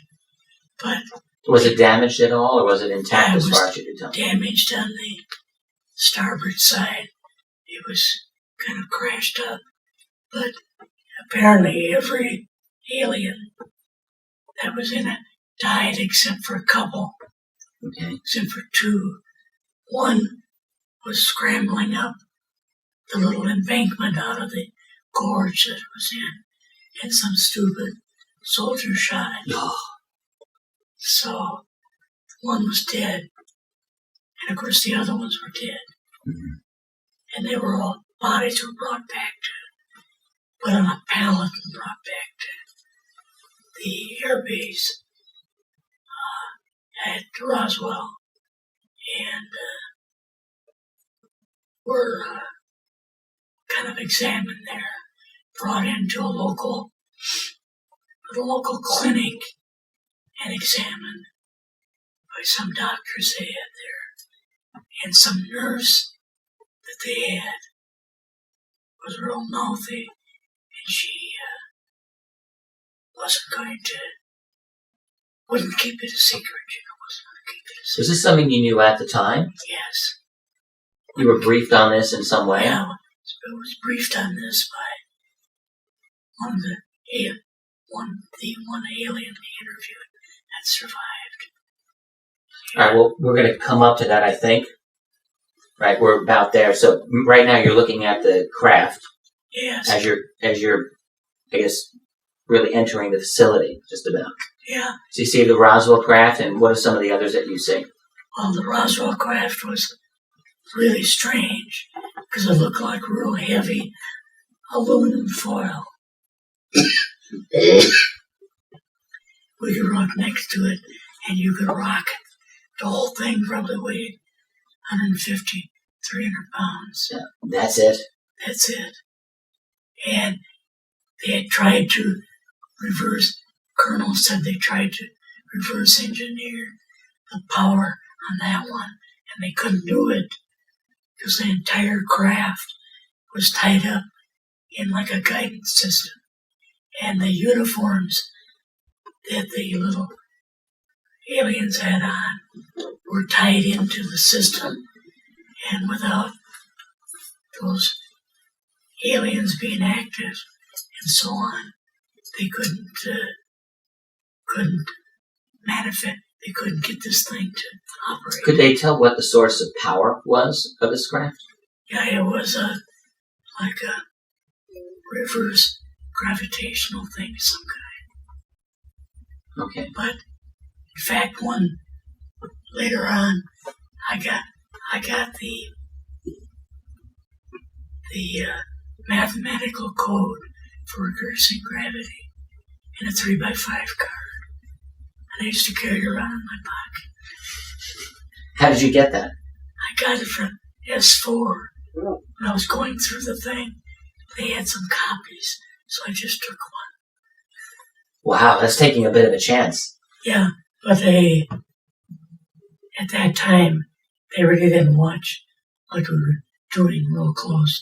But I read, at that time, let's get back to the crafts. Yes. I saw, and on the second garage thing opening, I saw old German crafts, Rendezvous 1 and 2s.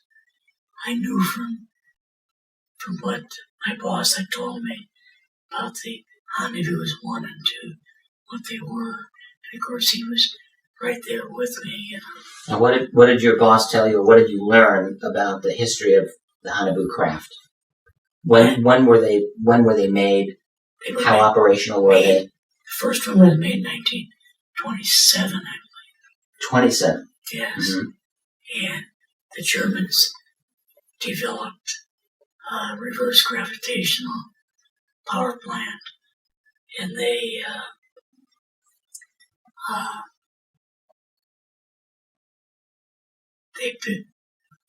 built one.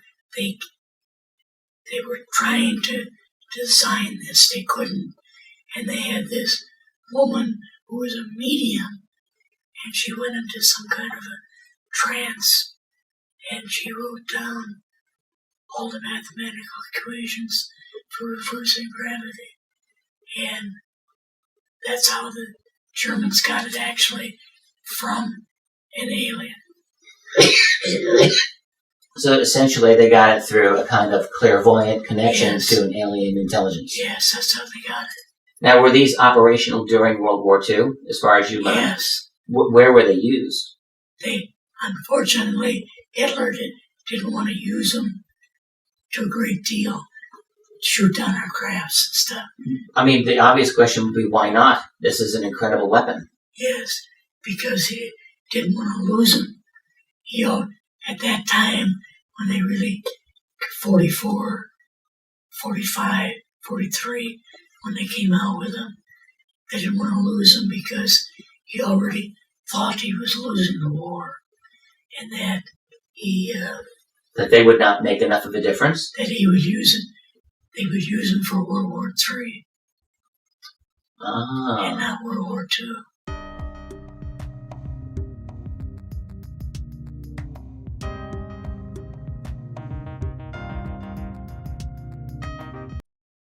So he spared he had saucer crafts, he had all different types of, he had a craft that it was like a ball of light, and it would fly through the air and fly next to your aircraft, and all your instruments would go wild. Yeah, they were the Foo Fighters. Foo Fighters. So those were German creation, as far as what you learned? Yes.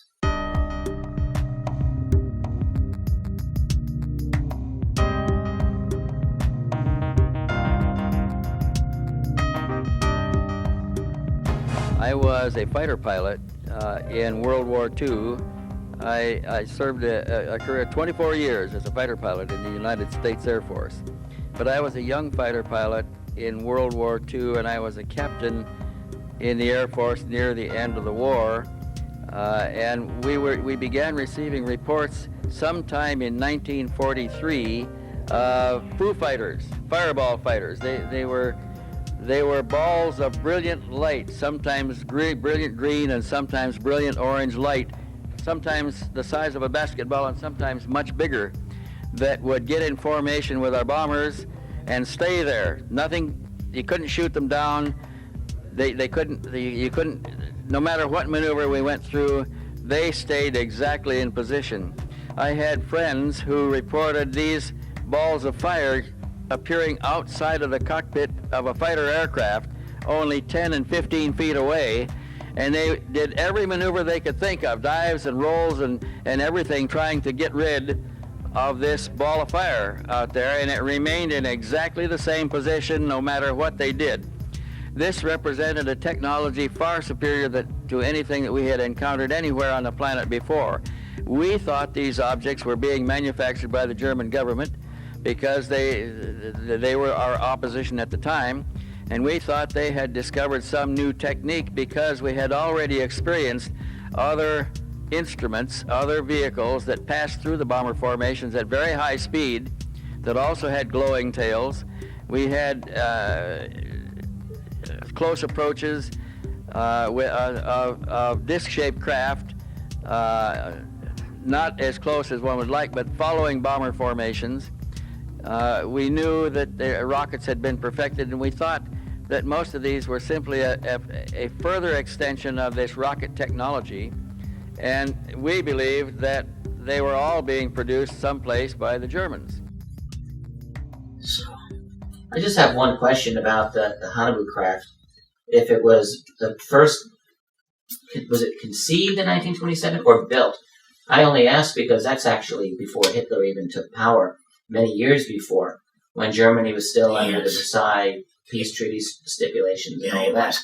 It was designed and they built one at that time in 27. In complete secrecy, I assume. Oh, yeah. And was all this information given to you verbally or in briefings or learned after your work there? Yeah. Basically, I learned most of it from reading the different interviews, things that they had with all the aliens that they had at that time. On base, you read these? Yes. Okay, so this is all during your time of work on base? Yes. Okay. Because these German crafts, and later on in here, they had a triangular craft. The Germans did?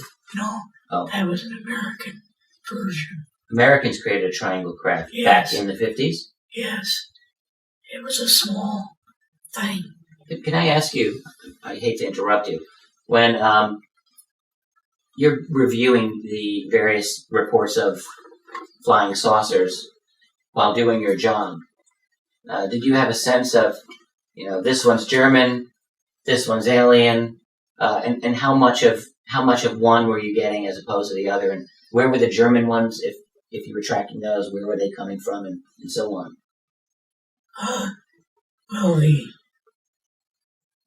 the Black Project had picked up, or the Men in Black had picked up these German rendezvous, and they got them from someplace in South America where they had crashed or wouldn't fly anymore or something.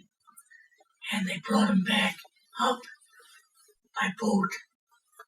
And this Vril Corporation that you had mentioned was very active in Germany during the First World War. And in fact, my grandfather was a member of it. Of the Vril Society? Yes.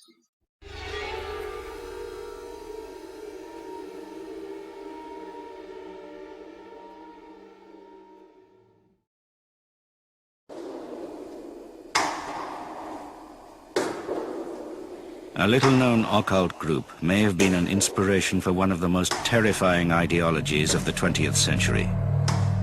It formed a dark fellowship that was established nearly 100 years ago. It seems that its original members believed that they could live below the Earth's surface and fly to distant stars. Their power would be a mysterious substance called Vril. They also believed that one day they would take over the world. They came very close. The mysterious group claimed influence in the highest ranks of the German power structure of the 1930s. This dark fellowship may have been a Nazi cult.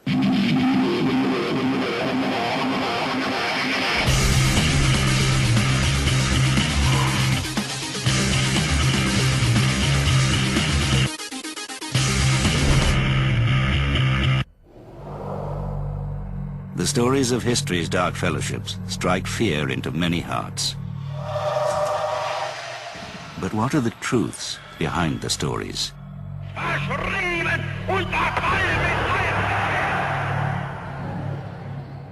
Throughout history, there have been secret organizations striving for influence in political circles. But if the bizarre legends about the Vril Society are true, the organization is particularly unsettling. The Vril Society is the most mysterious German secret society ever in history. They were originally founded before the Second World War, and their influence reaches out even till today.